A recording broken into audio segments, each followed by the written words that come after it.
Spark Jolly. हमेशा की तरह थोड़ा स्वागत every Tuesday morning 11 to 12 the most popular show with Dr. Raj Bains ਦੇ ਨਾਲ मैं नंबर थोड़ा रिपीट कर देना स्क्रीन ਉੱਪਰ ਵੀ ਹੁੰਦਾ ਕਈ ਲੋਕ ਬੜੇ ਕਨਫਿਊਜ਼ ਹੋ ਜਾਂਦੇ ਨੇ ਦੋ ਸ਼ੋ ਲੰਡਨ ਸਟੂਡੀਓ ਤੇ ਹੋ ਰਿਹਾ ਲੇਕਿਨ ਤੁਸੀਂ ਸਾਡਾ ਕਾਲ ਸੈਂਟਰ ਜਿਹੜਾ ਹੈਗਾ ਬਰਮਿੰਗਮ ਉਹ ਨੰਬਰ ਤੇ ਕਾਲ ਕਰਨਾ which is 0121551001 ਪਲੀਜ਼ ਕੋਸ਼ਿਸ਼ ਕਰੋ ਕਿ ਤੁਸੀਂ ਸ਼ੋ ਦੇ ਦਰਮਿਆਨ ਕਾਲ ਕਰੋ ਅਗਰ ਡਾਕਟਰ ਨਾਲ ਗੱਲ ਕਰਨੀ ਹੈ ਕਾਲ ਸੈਂਟਰ ਨੂੰ ਦੱਸ ਦਿਓ ਕਿ ਅਸੀਂ ਡਾਕਟਰ ਨਾਲ ਹੁਣ ਗੱਲ ਕਰਨੀ ਜੇ ਤੁਸੀਂ ਬਾਅਦ ਗੱਲ ਕਰਨੀ ਹੈ ਉਹਦੇ ਕੋਲੋਂ ਨੰਬਰ ਲੈ ਲਓ ਜੋ ਤੁਸੀਂ ਮੰਡੇ ਵੈਨਸਡੇ ਤੇ ਫਰਾਈਡੇ ਬਿਟਵੀਨ 10 and 11 ਕਾਲ ਕਰ ਸਕਦੇ ਹੋ ਉਮੀਦ ਰੱਖਦਾ ਕਿ ਤੁਸੀਂ ਸਾਡੇ ਸ਼ੋਅ ਨਾਲ ਜੁੜੋਗੇ ਸਾਨੂੰ ਕਾਲ ਕਰੋਗੇ ਜੀ ਡਾਕਟਰ ਜੀ ਵਾਹਿਗੁਰੂ ਕਾ ਖਾਲਸਾ ਵਾਹਿਗੁਰੂ ਜੀ ਕਾ ਖਾਲਸਾ ਵਾਹਿਗੁਰੂ ਜੀ ਕੀ ਹਾਲ ਹੈ ਡਾਕਟਰ ਠੀਕ ਹੈ ਜੀ ਬਹੁਤ ਬੜਾ ਫਨੀ ਲੱਗਦਾ ਜਦੋਂ ਡਾਕਟਰ ਜੀ ਨੂੰ ਹਾਲ ਪੁੱਛਦੇ ਤੁਹਾਡਾ ਡਾਕਟਰ ਜੀ ਦਾ ਸਾਡਾ ਹਾਲ ਪੁੱਛਦੇ ਨੇ ਅਸੀਂ ਡਾਕਟਰ ਜੀ ਦਾ ਹਾਲ ਕਰ ਤਾਂ ਪੁੱਛ ਸਕਦੇ ਨਹੀਂ ਫਿਰ ਵੀ ਪੁੱਛਣਾ ਤਾਂ ਚੰਗਾ ਹੀ ਆ ਅਸੀਂ ਖੁਸ਼ ਹੋ ਜਾਂਦੇ ਸਾਨੂੰ ਕੋਈ ਪੁੱਛ ਲੈਂਦਾ ਡਾਕਟਰ ਸਾਹਿਬ ਸਭ ਤੋਂ ਪਹਿਲਾਂ ਸਾਰੇ ਪੇਰੈਂਟਸ ਨੂੰ ਫਾਦਰਸ ਡੇ ਮੁਬਾਰਕ ਬਹੁਤ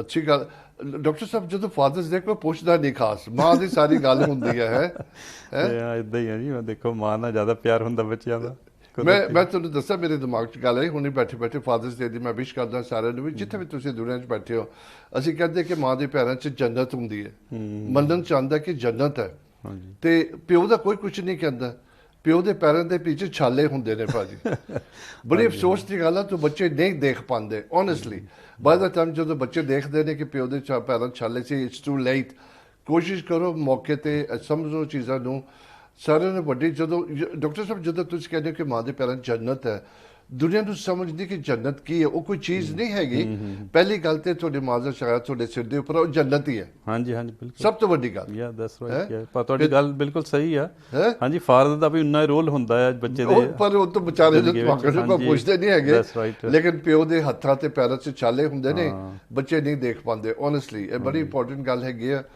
ਇੱਕ ਨਾ ਫਾਦਰਸ ਡੇ ਦੇ ਵਿੱਚ ਪਿਓ ਨੂੰ ਹੱਗ ਕਰੋ ਦਾ ਬਿਗੇਸਟ ਪ੍ਰਾਈਜ਼ਲੈਸ ਪ੍ਰੈਜ਼ੈਂਟ ਆ ਉਹ ਉਹਦੀ ਕੋਈ ਕੀਮਤ ਨਹੀਂ ਹੁੰਦੀ ਚਲੋ ਐਵੇਂ ਉਮੀਦ ਰੱਖਦੇ ਹਾਂ ਅਸੀਂ ਸ਼ੋਅ ਅੱਗੇ ਲੈ ਕੇ ਜਾਂਦੇ ਹਾਂ ਸਾਰਿਆਂ ਨੂੰ ਤੰਦਰੁਸਤੀ ਵਿਸ਼ ਕਰਦੇ ਹਾਂ ਜੀ ਡਾਕਟਰ ਸਾਹਿਬ ਦੱਸੋ ਹਾਂਜੀ ਸੋ ਅੱਜ ਦਾ ਮੁੱਦਾ ਹੈਗਾ ਜੀ ਸੈਪਸਿਸ ਇਹਨੂੰ ਸੈਪਟੀਸੀਮੀਆ ਵੀ ਕਹਿ ਦਿੰਦੇ ਆ ਤੇ ਬਲੱਡ ਪੋਇਜ਼ਨਿੰਗ ਵੀ ਕਹਿ ਦਿੰਦੇ ਆ ਤੇ ਇਹ ਸਿੰਪਲ ਲਫ਼ਜ਼ ਬਲੱਡ ਪੋਇਜ਼ਨਿੰਗ ਬਾਕੀ ਤੇ ਸਮਝ ਨਹੀਂ ਆਈ ਹਾਂਜੀ ਚਲੋ ਬਲੱਡ ਪੋਇਜ਼ਨਿੰਗ ਕਹਿੰਦੇ ਆ ਤੇ ਸੋ ਇਹ ਹੁੰਦਾ ਜਦੋਂ ਇਨਫੈਕਸ਼ਨ ਖੂਨ ਦੇ ਵਿੱਚ ਪਹੁੰਚ ਜਾਂਦਾ ਹੈ ਤੇ ਨੋਰਮਲੀ ਤਾਂ ਚਲੋ ਸਕਿਨ ਤੇ ਇਨਫੈਕਸ਼ਨ ਹੁੰਦਾ ਆ ਹਾਂਜੀ ਜਾਂ ਕੋਈ ਬਹੁਤਾ ਇੰਪੋਰਟੈਂਟ ਹੋ ਗਿਆ ਤੇ ਨਹੀਂ ਹੁੰਦਾ ਹਾਂਜੀ ਤੇ ਉੱਥੇ ਲੋਕਲਾਈਜ਼ਡ ਉੱਥੇ ਹੀ ਰਹਿੰਦਾ ਇਨਫੈਕਸ਼ਨ ਉਹ ਜਦੋਂ ਖੂਨ ਵਿੱਚ ਪਹੁੰਚ ਜਾਂਦਾ ਹੈ ਨਾ ਫਿਰ ਖਤਰਨਾਕ ਬਣ ਜਾਂਦਾ ਹੈ ਇਜ਼ ਇਟ ਕਾਮਨ ਹੈ ਇਹ ਕਾਮਨ ਹੋ ਰਿਹਾ ਭਾਜੀ ਦੈਟਸ ਰਾਈਟ ਹਾਂ ਪ੍ਰੋਬਲਮ ਇਹ ਆ ਵੀ ਇਹ ਇਨਫੈਕਸ਼ਨ ਜਿਹੜਾ ਵੇਗ ਜਾਂ ਸਿੰਪਟਮ ਹੁੰਦੇ ਇਹਦੇ ਤੇ ਕਈ ਵਾਰੀ ਮਿਸ ਹੋ ਜਾਂਦਾ ਆ ਹਾਂਜੀ ਸੋ ਪੇਰੈਂਟਸ ਨਹੀਂ ਬਹੁਤਾ ਨੋਟ ਕਰਦੇ ਜਾਂ ਉਹ ਹਸਪੀਟਲ ਲੈ ਕੇ ਜਾਂਦੇ ਆ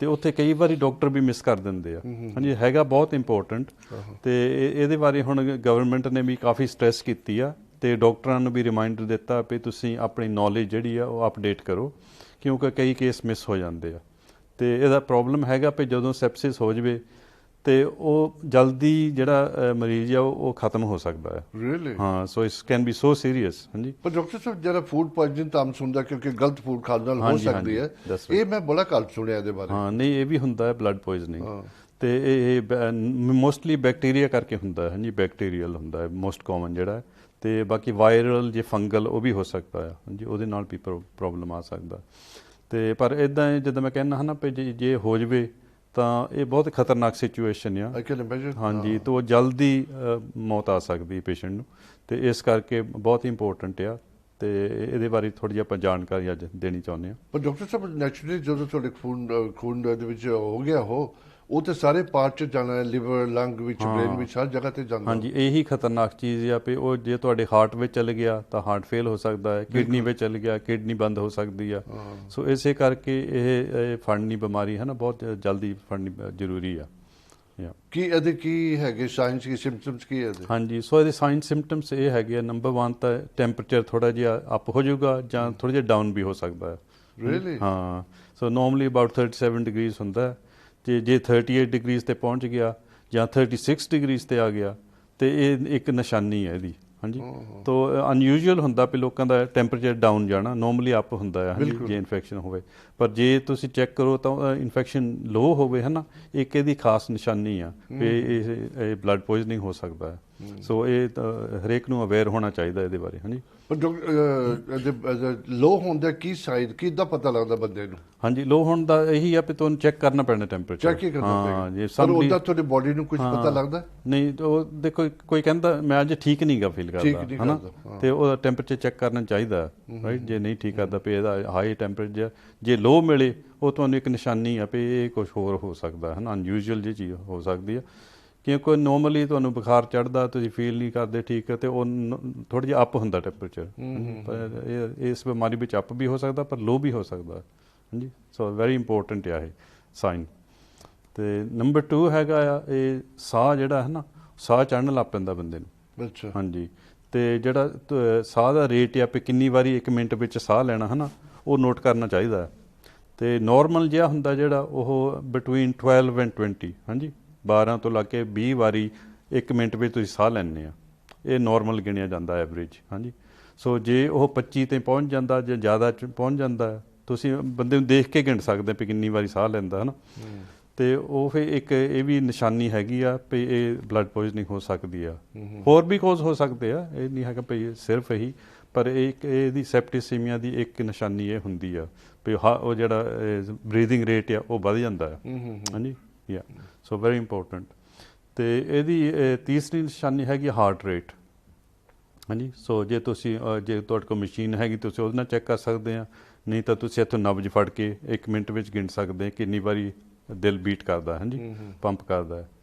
ਤੇ ਜੇ ਇਹ ਹਾਰਟ ਬੀਟ 100 ਤੋਂ ਉੱਤੇ ਚੱਲ ਜਾਵੇ ਹੈ ਨਾ, ਨੋਰਮਲ ਅਬਾਊਟ 70-80 ਦੇ ਵਿਚਾਲੇ ਨੋਰਮਲ ਐਵਰੇਜ ਜਿਹਾ ਹੁੰਦਾ ਹੈ ਨਾ। ਜੇ 100 ਤੋਂ ਉੱਤੇ ਚੱਲ ਜਾਵੇ ਤੁਹਾਨੂੰ ਪਤਾ ਲੱਗ ਜਾਂਦਾ ਵੀ ਸਮਥਿੰਗ ਰੋਂਗ ਆ, ਹਾਂਜੀ, ਤੇ ਬਾਡੀ ਵਿੱਚ ਕੋਈ ਨਾ ਕੋਈ ਰਿਐਕਸ਼ਨ ਹੋ ਰਿਹਾ। ਤੇ ਇਹ ਵੀ ਨਿਸ਼ਾਨੀ ਹੈਗੀ ਆ। ਜੇ 100 ਤੋਂ ਉੱਤੇ ਜ਼ਿਆਦਾ ਚੱਲ ਜਾਵੇ, 120-130, ਫਿਰ ਤਾਂ ਤੁਹਾਨੂੰ ਪਤਾ ਵੀ ਡੈਫੀਨਿਟਲੀ ਕੋਈ ਪ੍ਰੋਬਲਮ ਹੈਗਾ। ਹਾਂਜੀ, so you have to be aware of this things. ਤੇ ਬਾਕੀ ਹੈਗਾ ਆ ਬਲੱਡ ਪ੍ਰੈਸ਼ਰ। ਹਾਂਜੀ, ਸੋ ਨੋਰਮਲੀ ਜੇ ਤੁਸੀਂ ਠੀਕ ਨਹੀਂ ਥੋੜ੍ਹਾ ਜਿਹਾ ਫੀਲ ਕਰਦੇ, ਬਲੱਡ ਪ੍ਰੈਸ਼ਰ ਥੋੜ੍ਹਾ ਜਿਹਾ ਅਪ ਹੋ ਸਕਦਾ। ਹਾਂਜੀ, ਕੋਈ ਸਟ੍ਰੈਸ ਹੋਵੇ, ਐਂਗਜ਼ਾਇਟੀ ਹੋਵੇ, ਤੇ ਪਰ ਜੇ ਸੈਪਟੀਸੀਮੀਆ ਹੋਵੇ ਹੈ ਨਾ, ਬਲੱਡ ਪੋਇਜ਼ਨਿੰਗ, ਤਾਂ ਉਹ ਹਮੇਸ਼ਾ ਬਲੱਡ ਪ੍ਰੈਸ਼ਰ ਲੋ ਹੋ ਜਾਂਦਾ ਭਾਜੀ। ਹਾਂਜੀ, ਸੋ ਐਵਰੇਜ ਜਿਹਾ ਹੁੰਦਾ ਆ ਬਿਟਵੀਨ 120 ਤਾਂ 140 ਦੇ ਵਿਚਾਲੇ ਐਵਰੇਜ ਜਿਹਾ ਹੁੰਦਾ ਹੈ। ਇਹਦਾ ਕੀ ਰੀਜ਼ਨ ਕਿਉਂ ਕਿਸ ਤਰ੍ਹਾਂ ਕਾਤੇ ਹੁੰਦਾ? ਹਾਂਜੀ, ਇੱਦਾਂ ਉਹ ਬਾਡੀ ਨੂੰ ਸ਼ੌਕ ਲੱਗਦਾ ਹੈ। ਹਾਂਜੀ, ਹਾਂ, ਜਦੋਂ ਬਲੱਡ ਵਿੱਚ ਇਨਫੈਕਸ਼ਨ ਚੱਲ ਜਾਂਦਾ ਹੈ ਨਾ, body goes into state of ਸ਼ੌਕ। ਹਾਂਜੀ, ਤੇ ਜਦੋਂ ਸ਼ੌਕ ਹੁੰਦਾ ਬਾਡੀ ਨੂੰ, ਉਹ ਹਮੇਸ਼ਾ ਬਲੱਡ ਪ੍ਰੈਸ਼ਰ ਡ੍ਰੌਪ ਹੋ ਜਾਂਦਾ ਯਾ। ਤੇ ਸੋ ਇਹ ਬਹੁਤ ਵੱਡਾ ਨਿਸ਼ਾਨੀ ਹੈ ਇਹ ਇਸ ਬਿਮਾਰੀ ਦੀ, ਕਿ ਭਈ ਕਈ ਵਾਰੀ 100 ਤੱਕ ਵੀ ਆ ਸਕਦਾ, 90 ਵੀ ਹੋ ਸਕਦਾ ਜਿਹੜਾ ਅਪਰ ਰੀਡਿੰਗ ਆ ਬਲੱਡ ਪ੍ਰੈਸ਼ਰ ਦਾ। ਜੋ ਇੰਨਾ ਲੋ ਹੋ ਜਾਵੇ ਹੈ ਨਾ, ਤੇ ਬਹੁਤ ਵੱਡਾ ਸਾਈਨ ਹੈ ਇਹਦਾ ਪੇ ਸੈਪਟਿਸਿਮੀਆ। ਡਾਕਟਰ ਤੁਸੀਂ ਗੱਲਾਂ ਕਰਦੇ ਹੋ, ਸੌਰੀ ਮੈਂ ਇੰਟਰਪਟ ਨਹੀਂ, ਕਿਉਂਕਿ ਮੇਰੇ ਦਿਮਾਗ ਖੁੱਲੀ ਜਾ ਰਿਹਾ ਗੱਲਾਂ ਦੇ ਨਾਲ।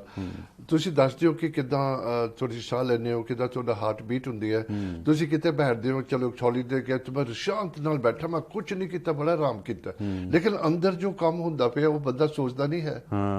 ਕਿੰਨੀ ਕਮਾਲ ਦੀ ਗੱਲ ਹੈ, ਬਹੁਤ ਜ਼ਿਆਦਾ। ਜਿਹੜਾ ਤੁਹਾਡਾ ਹਾਰਟ ਹੋ ਚੀਜ਼ਾਂ ਹੈਗੀਆਂ, ਬ੍ਰੇਨ ਹੈਗਾ, ਉਹ ਤਾਂ ਆਪਣਾ ਕੰਮ ਕਰੀ ਜਾ ਰਹੇ ਨੇ, ਉਹ ਚੱਲੀ ਜਾਂਦੇ ਜੀ ਆਪਣੇ ਆਪ, ਉਹ ਨਹੀਂ ਰੁਕਦੇ। ਦੇਖੋ ਬਹੁਤ ਕਮਾਲ ਦੀ ਗੱਲ ਹੈ। ਸਾਰੇ ਸਿਸਟਮ ਕਿੰਨੇ ਰਿਐਕਸ਼ਨ ਤੁਹਾਡੀ ਬਾਡੀ ਵਿੱਚ ਚੱਲਦਾ ਹੁੰਦਾ, ਕਿੰਨੀ ਕੰਪਲਿਕੇਸ਼ਨ ਹੈਗੀ ਉਹਦੇ ਵਿੱਚ। ਫਿਰ ਵੱਡੀ ਗੱਲ ਸਾਰਿਆਂ ਨੂੰ, ਜੋ ਵੀ ਰੱਬ ਨੇ ਕੁਦਰਤ ਬਣਾਈ ਹੈ, ਤੁਹਾਨੂੰ ਜੇ ਕੁਝ ਵੀ ਹੋਵੇ ਨਾ, ਬੰਦੇ ਨੂੰ ਪਤਾ ਲੱਗ ਯਾਰ ਅੱਜ ਨਾ ਕੁਝ ਠੀਕ ਨਹੀਂ ਹੈ। ਹਾਂ, ਤੁਹਾਡੇ ਮਨ 'ਚ ਕੁਝ ਨਾ ਕੁਝ ਆ ਜਾਂਦਾ ਹੈ ਨਾ, ਵੀ ਅੱਜ ਕੁਝ ਥੋੜਾ ਜਿਹਾ ਤਬੀਅਤ ਠੀਕ ਨਹੀਂ ਹੈਗੀ ਹੈ ਨਾ। ਹਾਂ, ਫੀਲਿੰਗ ਆ ਜਾਂਦਾ ਹੈ, ਆਪਣੇ ਆਪ ਨੂੰ ਪਤਾ ਲੱਗ ਜਾਂਦਾ ਵੀ ਮੈਂ ਅੱਜ ਸਹੀ ਨਹੀਂ ਹੈਗਾ। ਮੈਂ ਕੰਟਰਡਿਕਟ ਨਹੀਂ ਕਰਦਾ, ਕਿ ਬੜੀ ਇੰਪੋਰਟੈਂਟ ਗੱਲ ਹੈ। ਜਦੋਂ ਇੱਦਾਂ ਦੀ ਫੀਲਿੰਗ ਆਉਂਦੀ ਹੈ, ਉਹਨੂੰ ਇਗਨੋਰ ਨਾ ਕਰੋ, ਪਰ ਪੈਨਿਕ ਵੀ ਨਾ ਕਰੋ ਕਿ ਤੁਸੀਂ ਇੱਕਦਮ ਸ਼ੌਕ 'ਚ ਚਲੇ ਜਾਓ, ਕਿਉਂਕਿ ਜੇ ਪਹਿਲਾਂ ਤੁਹਾਡੀ ਬਾਡੀ ਸ਼ੌਕ 'ਚ ਗਈ ਹੋਈ ਹੈ, ਜਿੱਦਾਂ ਤੁਸੀਂ ਦੱਸ ਕੇ ਹਟੇ ਹੋ। ਸੋ ਕਈ ਲੋਕ ਐਂਗਜ਼ਾਇਟੀ ਉਹਨਾਂ ਨੂੰ ਹੋ ਜਾਂਦੀ ਆ, ਤੇ ਮਾੜਾ ਮੋਟਾ ਇੱਦਾਂ ਸਿੰਪਟਮ ਲੈ ਕੇ ਉਹਦਾ ਸੀਰੀਅਸ ਬਣਾ ਲੈਂਦੇ ਆ। ਸੋ ਇੱਦਾਂ ਕਰਨ ਦੀ ਲੋੜ ਨਹੀਂ ਹੈਗੀ, ਤੇ ਇਹ ਤਾਂ ਪ੍ਰੋਫੈਸ਼ਨਲ ਦੀ ਜੋਬ ਆ ਦੇਖਣਾ ਵੀ ਕੁਝ ਸੀਰੀਅਸ ਹੈਗਾ ਜਾਂ ਕਿ ਨਹੀਂ ਹੈਗਾ। ਤਾਂ ਆਪਣੇ ਆਪ ਤੁਸੀਂ ਇੱਦਾਂ ਐਂਗਜ਼ਾਇਟੀ ਵਿੱਚ ਨਹੀਂ ਆਉਣਾ ਹੈਗਾ। ਡਾਕਟਰ ਸਾਹਿਬ ਤੁਹਾਨੂੰ ਪਤਾ ਜਦੋਂ ਕੋਵਿਡ ਦੇ ਸਟਾਰਟ ਹੋਏ ਸੀ ਪਿਛਲੇ ਸਾਲ, ਤੇ ਕੋਈ ਵੀ ਬੰਦਾ ਛਿੱਕ ਮਾਰੇ ਨਾ, ਤੇ ਬੰਦੇ ਸਪੈਸ਼ਲੀ ਤੁਹਾਨੂੰ ਪਤਾ ਕੁੱਤੇ ਨੂੰ ਬੜੀ ਆਦਤ ਹੁੰਦੀ ਛਿੱਕਣ ਦੀ, ਜਦੋਂ ਕੁੱਤਾ ਛਿੱਕਦਾ ਲੋਕੀ ਉਦੋਂ ਵੀ ਦੌੜਦੇ। ਯਾਰ ਸ਼ੱਕ ਪੈ ਜਾਂਦਾ ਨਾ ਦਿਲ ਦੇ ਵਿੱਚ ਕਿ ਯਾਰ ਪਤਾ ਨਹੀਂ ਕੀ ਮੁਸੀਬਤ ਹੈਗੀ। ਉਹ ਫਿਰ ਇਹਦਾ ਮੀਡੀਆ ਚੱਲਦਾ ਸੀ ਹੈ ਨਾ, 24 ਘੰਟੇ ਮੀਡੀਆ ਇਹੀ ਗੱਲ ਚਲਾਈ ਜਾਂਦਾ ਸੀ, ਤੇ ਫਿਰ ਲੋਕਾਂ ਦੇ ਮਨ ਤੇ ਹੈ ਨਾ ਅਸਰ ਇੱਦਾਂ ਦਾ ਬੁਰਾ ਹੋ ਜਾਂਦਾ ਹੈ, ਤੇ ਉਹ ਇਹਨਾਂ ਨੂੰ ਐਂਗਜ਼ਾਇਟੀ ਹੋ ਜਾਂਦੀ, ਪੈਨਿਕ ਹੋਣ ਲੱਗ ਪੈਂਦੇ ਆ। ਡਾਕਟਰ ਹੁਣ ਜਿਹੜੀ ਤੁਸੀਂ ਬਲੱਡ ਪ੍ਰੈਸ਼ਰ ਦੀ ਗੱਲ ਕਰਦੇ ਹੋ, ਇਨਫੈਕਸ਼ਨ ਦੀ, ਇਹੀ ਮੈਨੂੰ ਦੱਸੋ ਤੁਸੀਂ ਕੋਈ ਖਾਣ ਨਾਲ ਹੁੰਦਾ ਕੀ, ਉਹਦਾ ਸਟਾਰਟ ਕਿਉਂ? ਹਾਂਜੀ, ਉਹ ਆਪਾਂ ਵਜ੍ਹਾ ਦੱਸਦੇ ਹਾਂ। ਅੱਛਾ, ਹਾਂਜੀ, ਪਹਿਲਾਂ ਦੀ ਨਿਸ਼ਾਨੀ ਆਪਾਂ ਕਰ ਲੈਂਦੇ ਹਾਂ। ਹਾਂਜੀ, ਸੋ ਹੋਰ ਇਹਦੀ ਨਿਸ਼ਾਨੀ ਹੁੰਦੀ ਵੀ ਤੁਹਾਡਾ ਜਿਹੜਾ ਸਕਿਨ ਆ ਨਾ ਐਨ ਠੰਡਾ ਪੈ ਜਾਂਦਾ ਜਦ ਤੁਸੀਂ ਹੱਥ ਲਾ ਕੇ ਦੇਖਦੇ ਕਿਸੇ ਦਾ ਸਕਿਨ ਹੈ ਨਾ ਐਨ ਠੰਡਾ ਹੋਊਗਾ। ਹਾਂਜੀ, ਕਰਕੇ ਟੈਂਪਰੇਚਰ ਡ੍ਰੌਪ ਹੋ ਗਿਆ ਨਾ ਤੇ ਉਹ ਠੰਡਾ ਹੋ ਜਾਂਦਾ ਐਨ। ਤੇ ਉਹ ਥੋੜ੍ਹਾ ਜਿਹਾ ਨੀਲਾ ਵੀ ਦੀਦਾ ਵੀ ਨੀਲਾ ਜਿਹਾ ਹੋਇਆ ਕਿਉਂਕਿ ਪੂਰੀ ਆਕਸੀਜਨ ਨਹੀਂ ਪਹੁੰਚਦੀ ਹੈਗੀ। ਹਾਂਜੀ, ਤੇ ਉਹਨੂੰ ਮੋਟਲਡ ਅਪੀਅਰੈਂਸ ਕਹਿੰਦੇ, ਤੇ ਡੱਬੇ ਜਿਹੇ ਪਏ ਹੁੰਦੇ ਜਿੱਦਾਂ, ਤੇ ਇਹ ਵੀ ਹੋ ਸਕਦਾ। ਤੇ ਇੱਕ ਹੋਰ ਨਿਸ਼ਾਨੀ ਹੈਗੀ ਵੀ ਰੈਸ਼ ਹੋ ਜਾਂਦਾ। ਹਾਂਜੀ, ਲਾਲ ਜਿਹਾ ਰੈਸ਼ ਹੋ ਜਾਂਦਾ ਸਕਿਨ ਤੇ ਜੇ ਤੁਸੀਂ ਗਲਾਸ ਲੈ ਕੇ ਉੱਤੇ ਪ੍ਰੈਸ ਕਰੋ ਹੈ ਨਾ, ਨੋਰਮਲੀ ਜੇ ਕੋਈ ਰੈਸ਼ ਹੋਵੇ ਉਹ ਮਿਟ ਜਾਂਦਾ ਹੈ ਪ੍ਰੈਸ਼ਰ ਦੇ ਨਾਲ, ਪਰ ਜੇ ਇਹ ਬਿਮਾਰੀ ਹੋਵੇ ਹੈ ਨਾ ਉਹ ਮਿਟਦਾ ਨਹੀਂ ਗਾ ਰੈਸ਼ ਉਹ। ਹਾਂਜੀ, so that's another important sign, ਤੁਸੀਂ ਆਪ ਟੈਸਟ ਕਰ ਸਕਦੇ ਆ। ਹਾਂਜੀ, ਗਲਾਸ ਉੱਤੇ ਪ੍ਰੈਸ ਕਰਨਾ ਜੇ ਰੈਸ਼ ਹੋਵੇ, ਤੇ ਪ੍ਰੈਸ਼ਰ ਦੇ ਨਾਲ ਜੇ ਉਹ ਨਹੀਂ ਮਿਟਦਾ ਹੈਗਾ ਦੈਟ ਮੀਨਸ ਕੋਈ ਸੀਰੀਅਸ ਹੈਗਾ। ਹਾਂਜੀ, ਤੇ ਤੁਸੀਂ ਮੈਂ ਬੇਸ਼ੱਕ ਕਹਿੰਦਾ ਪ੍ਰੋਗਰਾਮ ਦੇਖਿਆ ਕਰੋ, ਅੱਧੇ ਤੁਸੀਂ ਘਰ ਬੈਠ ਕੇ ਡਾਕਟਰ ਬਣ ਜਾਓਗੇ। ਓਨੈਸਟਲੀ ਡਾਕਟਰ ਬੜਾ ਫਰਕ ਪੈਂਦਾ ਨਾ ਪਹਿਲੇ ਕਰਨ ਨਾਲੋਂ। ਥੋੜੇ ਬਹੁਤੇ ਟੈਸਟ ਕਰ ਲਓ ਘਰ, ਫਿਰ ਤੁਹਾਨੂੰ ਪਤਾ ਲੱਗ ਜਾਂਦਾ। That's right. ਨਹੀਂ ਤਾਂ ਕਈ ਲੋਕੀ ਫਿਰ ਉਹਦੇ ਕੋਈ ਮਾਮੂਲੀ ਜਿਹੀ ਗੱਲ ਤੋਂ ਉੱਥੇ ਐਕਸੀਡੈਂਟ ਇਮਰਜੈਂਸੀ ਜਾ ਕੇ ਬਹਿ ਜਾਂਦੇ ਆ ਹੈ ਨਾ। ਉਹ ਫਿਰ ਟੈਸਟ ਰਨ ਕਰਦੇ ਆ, ਕਿੰਨਾ ਕੁਛ ਕਰਦੇ ਆ, ਫਿਰ ਤੁਹਾਨੂੰ 4-5 ਘੰਟੇ ਲਾ ਕੇ ਫਿਰ ਘਰ ਨੂੰ ਭੇਜ ਦਿੰਦੇ ਪਏ, ਕੁਛ ਵੀ ਨਹੀਂ ਹੈਗਾ ਹੈ ਨਾ। ਸੋ ਇਹਨਾਂ ਨਾਲੋਂ ਪਹਿਲਾਂ ਤੁਸੀਂ ਆਪਣੇ ਆਪ ਥੋੜ੍ਹਾ ਜਿਹਾ ਚੈੱਕ ਕਰਨਾ ਸਿੱਖੋ ਹੈ ਨਾ, ਥੋੜ੍ਹਾ ਬਹੁਤਾ ਚੈੱਕ ਕਰ ਲਿਆ ਕਰੋ। ਤੇ ਬਲੱਡ ਪ੍ਰੈਸ਼ਰ ਕਿੱਟ ਅੱਜ ਕੱਲ੍ਹ ਬਹੁਤ ਸਸਤੀ ਮਿਲ ਜਾਂਦੀ ਹੈ। ਹਾਂਜੀ, 15-20 ਪਾਉਂਡ ਦੀ ਮਿਲ ਜਾਂਦੀ ਚੰਗੀ ਜਿਹੀ। ਉਹ ਤੁਸੀਂ ਘਰ ਆਪਣੇ ਬਲੱਡ ਪ੍ਰੈਸ਼ਰ ਆਪਣਾ ਮੈਜਰ ਕਰ ਸਕਦੇ ਜੇ ਕਿਤੇ ਲੋੜ ਪਵੇ। ਸੋ ਇੱਦਾਂ ਦੀਆਂ ਚੀਜ਼ਾਂ ਰੱਖਣੀਆਂ ਚਾਹੀਦੀਆਂ। ਹਾਂਜੀ, ਹੁਣ ਏਅਰ ਥਰਮੋਮੀਟਰ ਮਿਲਦਾ ਆ। ਅੱਗੇ ਤਾਂ ਹੁੰਦਾ ਸੀ ਨਾ ਮੂੰਹ 'ਚ ਪਾਉਂਦੇ ਹੁੰਦੇ ਸੀ ਥਰਮੋਮੀਟਰ, ਤੇ ਉਹ ਤਾਂ ਹੁਣ ਬੰਦ ਹੋ ਗਿਆ ਨਾ। ਹੁਣ ਏਅਰ ਥਰਮੋਮੀਟਰ ਮਿਲਦਾ ਹੈ, ਕੰਨ ਵਿੱਚ ਲਾ ਕੇ ਬਸ ਉਹ ਪ੍ਰੈਸ ਕਰੋ ਬਟਨ, ਤੇ ਉਹ ਮਰੇ print out, digital print out ਹੋ ਜਾਂਦਾ। ਥਰਮੋਮੀਟਰ ਹੋਇਆ, ਡਾਇਬੀਟੀਜ਼ ਦੀ ਮਸ਼ੀਨ ਹੋਈ ਚੈੱਕ ਕਰਨ ਵਾਲੀ, ਟੈਂਪਰੇਚਰ ਚੈੱਕ ਕਰਨ ਵਾਲੀ, ਬੰਦਾ ਡਿਸਪੈਂਸਰੀ ਤਾਂ ਘਰ ਹੀ ਖੋਲ ਸਕਦਾ। ਹਾਂਜੀ, ਦੈਟਸ ਰਾਈਟ। ਇੱਦਾਂ ਦੀ ਚੀਜ਼ ਅੱਜ ਕੱਲ੍ਹ ਲੋੜ ਪੈਂਦੀ ਹੈ ਨਾ ਘਰ ਰੱਖਣ ਦੀ, ਤੇ ਨਾ ਉਹ ਬਹੁਤੀਆਂ ਅੱਜ ਕੱਲ੍ਹ ਮਹਿੰਗੀਆਂ ਹੈਗੀਆਂ ਚੀਜ਼ਾਂ। ਜੇ ਐਕਸਪੈਂਸਿਵ ਹੋਵੇ ਫਿਰ ਤਾਂ ਕਹਿੰਦਾ ਬੰਦਾ ਚਲੋ ਇੰਨਾ ਪੈਸਾ ਖਰਚਣਾ ਕੀ ਕਰਨਾ। ਪਰ ਜਿਹੜੀਆਂ ਹੁਣ ਸਸਤੀਆਂ ਚੀਜ਼ਾਂ ਅੱਜ ਕੱਲ੍ਹ ਮਿਲਦੀਆਂ ਹੈ ਨਾ, ਘਰ ਰੱਖਣੀਆਂ ਚਾਹੀਦੀਆਂ। ਪਤਾ ਨਹੀਂ ਕਿਹੜੇ ਵੇਲੇ ਲੋੜ ਪੈ ਜਾਂਦੀ। ਡਾਕਟਰ ਨਾਲੇ ਨੌਲੇਜ ਹੁੰਦੇ ਬੰਦੇ ਨੂੰ ਖੁਦ ਪਤਾ ਲੱਗਦਾ। ਹਾਂ, ਤੁਸੀਂ ਸਵਾਲ ਜਵਾਬ ਕਰ ਸਕਦੇ ਡਾਕਟਰ ਨੂੰ ਕਿ ਮੇਰਾ ਪਹਿਲੀ ਗੱਲ ਤੁਸੀਂ ਰੇਟ ਦੱਸਦੇ ਹੋ ਹਾਰਟ ਦਾ ਕਿੰਨੀ ਦਫਾ ਕਰਦਾ, ਲੋਕਾਂ ਨੂੰ ਤੁਹਾਨੂੰ ਪਤਾ ਵੀ ਨਹੀਂ ਹੁੰਦਾ। ਹਾਂ, ਦੈਟਸ ਰਾਈਟ। ਉਹ ਹੱਥ ਲਾ ਕੇ ਦੇਖ ਲੈ ਜਦ ਪਤਾ ਹੀ ਨਹੀਂ ਕਿ ਕਿੰਨਾ ਹੋਣਾ ਚਾਹੀਦਾ। ਹਾਂ, ਐਗਜ਼ੈਕਟਲੀ, ਦੈਟਸ ਰਾਈਟ। ਸੋ ਤੁਸੀਂ ਆਪਣੇ ਆਪ ਚੈੱਕ ਕਰ ਸਕਦੇ। ਡਾਕਟਰ ਨੂੰ ਫੋਨ ਕਰਨ ਤੋਂ ਪਹਿਲਾਂ ਤੁਸੀਂ ਦੱਸ ਸਕਦੇ ਵੀ ਮੇਰਾ ਬਲੱਡ ਪ੍ਰੈਸ਼ਰ ਇੰਨਾ ਆ ਜਾਂ ਮੇਰਾ ਹਾਰਟ ਰੇਟ ਇੰਨਾ ਹੈ, ਤੇ ਉਹ ਕਿੰਨਾ ਫਰਕ ਪੈ ਜਾਂਦਾ। ਵੈਰੀ ਇੰਪ੍ਰੈਸਿਵ, ਬਹੁਤ ਅੱਛੀ ਗੱਲ, ਫਰਕ ਪੈ ਜਾਂਦਾ। ਤੇ ਸੋ ਇਹ ਹੋ ਗਈ ਰੈਸ਼ ਦੀ ਗੱਲ ਤੇ ਸਕਿਨ ਦੀ। ਤੇ ਇੱਕ ਹੋਰ ਨਿਸ਼ਾਨੀ ਹੈਗੀ ਹੈ ਵੀ ਜੇ 12 ਘੰਟੇ ਪਿਸ਼ਾਬ ਨਾ ਆਇਆ ਹੋਵੇ, ਹਾਂਜੀ, ਬਲੈਡਰ ਨਹੀਂ ਖਾਲੀ ਕੀਤਾ ਹੋਵੇ, ਇੱਕ ਇਹ ਨਿਸ਼ਾਨੀ ਹੋ ਸਕਦੀ ਹੈ। ਅੱਛਾ, ਉਹ ਵੀ ਰੁਕ ਜਾਂਦਾ ਹੈ। ਹਾਂ, ਰੁਕ ਜਾਂਦਾ ਕਿਉਂਕਿ ਉਹ ਕਿਡਨੀ ਤੇ ਇਫੈਕਟ ਪੈ ਜਾਂਦਾ ਹੈ ਨਾ, ਤੇ ਕਿਡਨੀ ਕੰਮ ਕਰਨ ਤੋਂ ਹਟ ਜਾਂਦੀ ਆ, ਤੇ ਉਹ ਫਿਰ ਪਿਸ਼ਾਬ ਬਣਦਾ ਨਹੀਂਗਾ। ਹਾਂਜੀ, ਸੋ ਇੱਕ ਇਹ ਨਿਸ਼ਾਨੀ ਹੈਗੀ ਵੀ ਤੁਸੀਂ 12 ਘੰਟੇ ਹੋ ਗਏ ਪਿਸ਼ਾਬ ਨਹੀਂ ਆਇਆ ਕਿਸੇ ਨੂੰ, ਵੀ ਇਹ ਵੀ ਇੱਕ ਸੀਰੀਅਸ ਸਿੰਪਟਮ ਆ। ਹਾਂਜੀ, so something to watch out for. ਤੇ ਬਾਕੀ ਹੈਗਾ ਕਨਫਿਊਜ਼ਨ। ਸੋ ਜਦੋਂ ਇੰਟਰਨਲ ਔਰਗਨਸ ਜਿਹੜੇ ਆ ਉਹ ਇਫੈਕਟ ਪੈ ਜਾਂਦਾ ਹੈ ਨਾ, ਤੇ ਬੰਦਾ ਫਿਰ ਕਨਫਿਊਜ਼ਡ ਜਿਹਾ ਹੋ ਜਾਂਦਾ ਮੈਂਟਲੀ, ਤੇ ਉਹ ਬੰਦਲ ਜਿਹਾ ਜਾਂਦਾ, ਉਹਨੂੰ ਪਤਾ ਨਹੀਂ ਮੈਂ ਕੀ ਕਰ ਰਿਹਾ, ਮੈਂ ਕੀ ਕਹਿ ਰਿਹਾ ਹੈ ਨਾ। ਕਨਫਿਊਜ਼ਨ ਜਿਹਾ ਹੋ ਜਾਂਦਾ। ਜੇ ਤੁਸੀਂ ਇੱਦਾਂ ਨੋਟ ਕਰਦੇ ਕਿਸੇ ਵਿੱਚ ਸਡਨਲੀ ਉਹ ਇੱਦਾਂ ਹੋ ਗਿਆ ਨਾ, ਤਾਂ ਇਹ ਕੁਡ ਬੀ ਸੈਪਟਿਸੀਮੀਆ। ਹਾਂਜੀ, ਦੈਟਸ ਰਾਈਟ।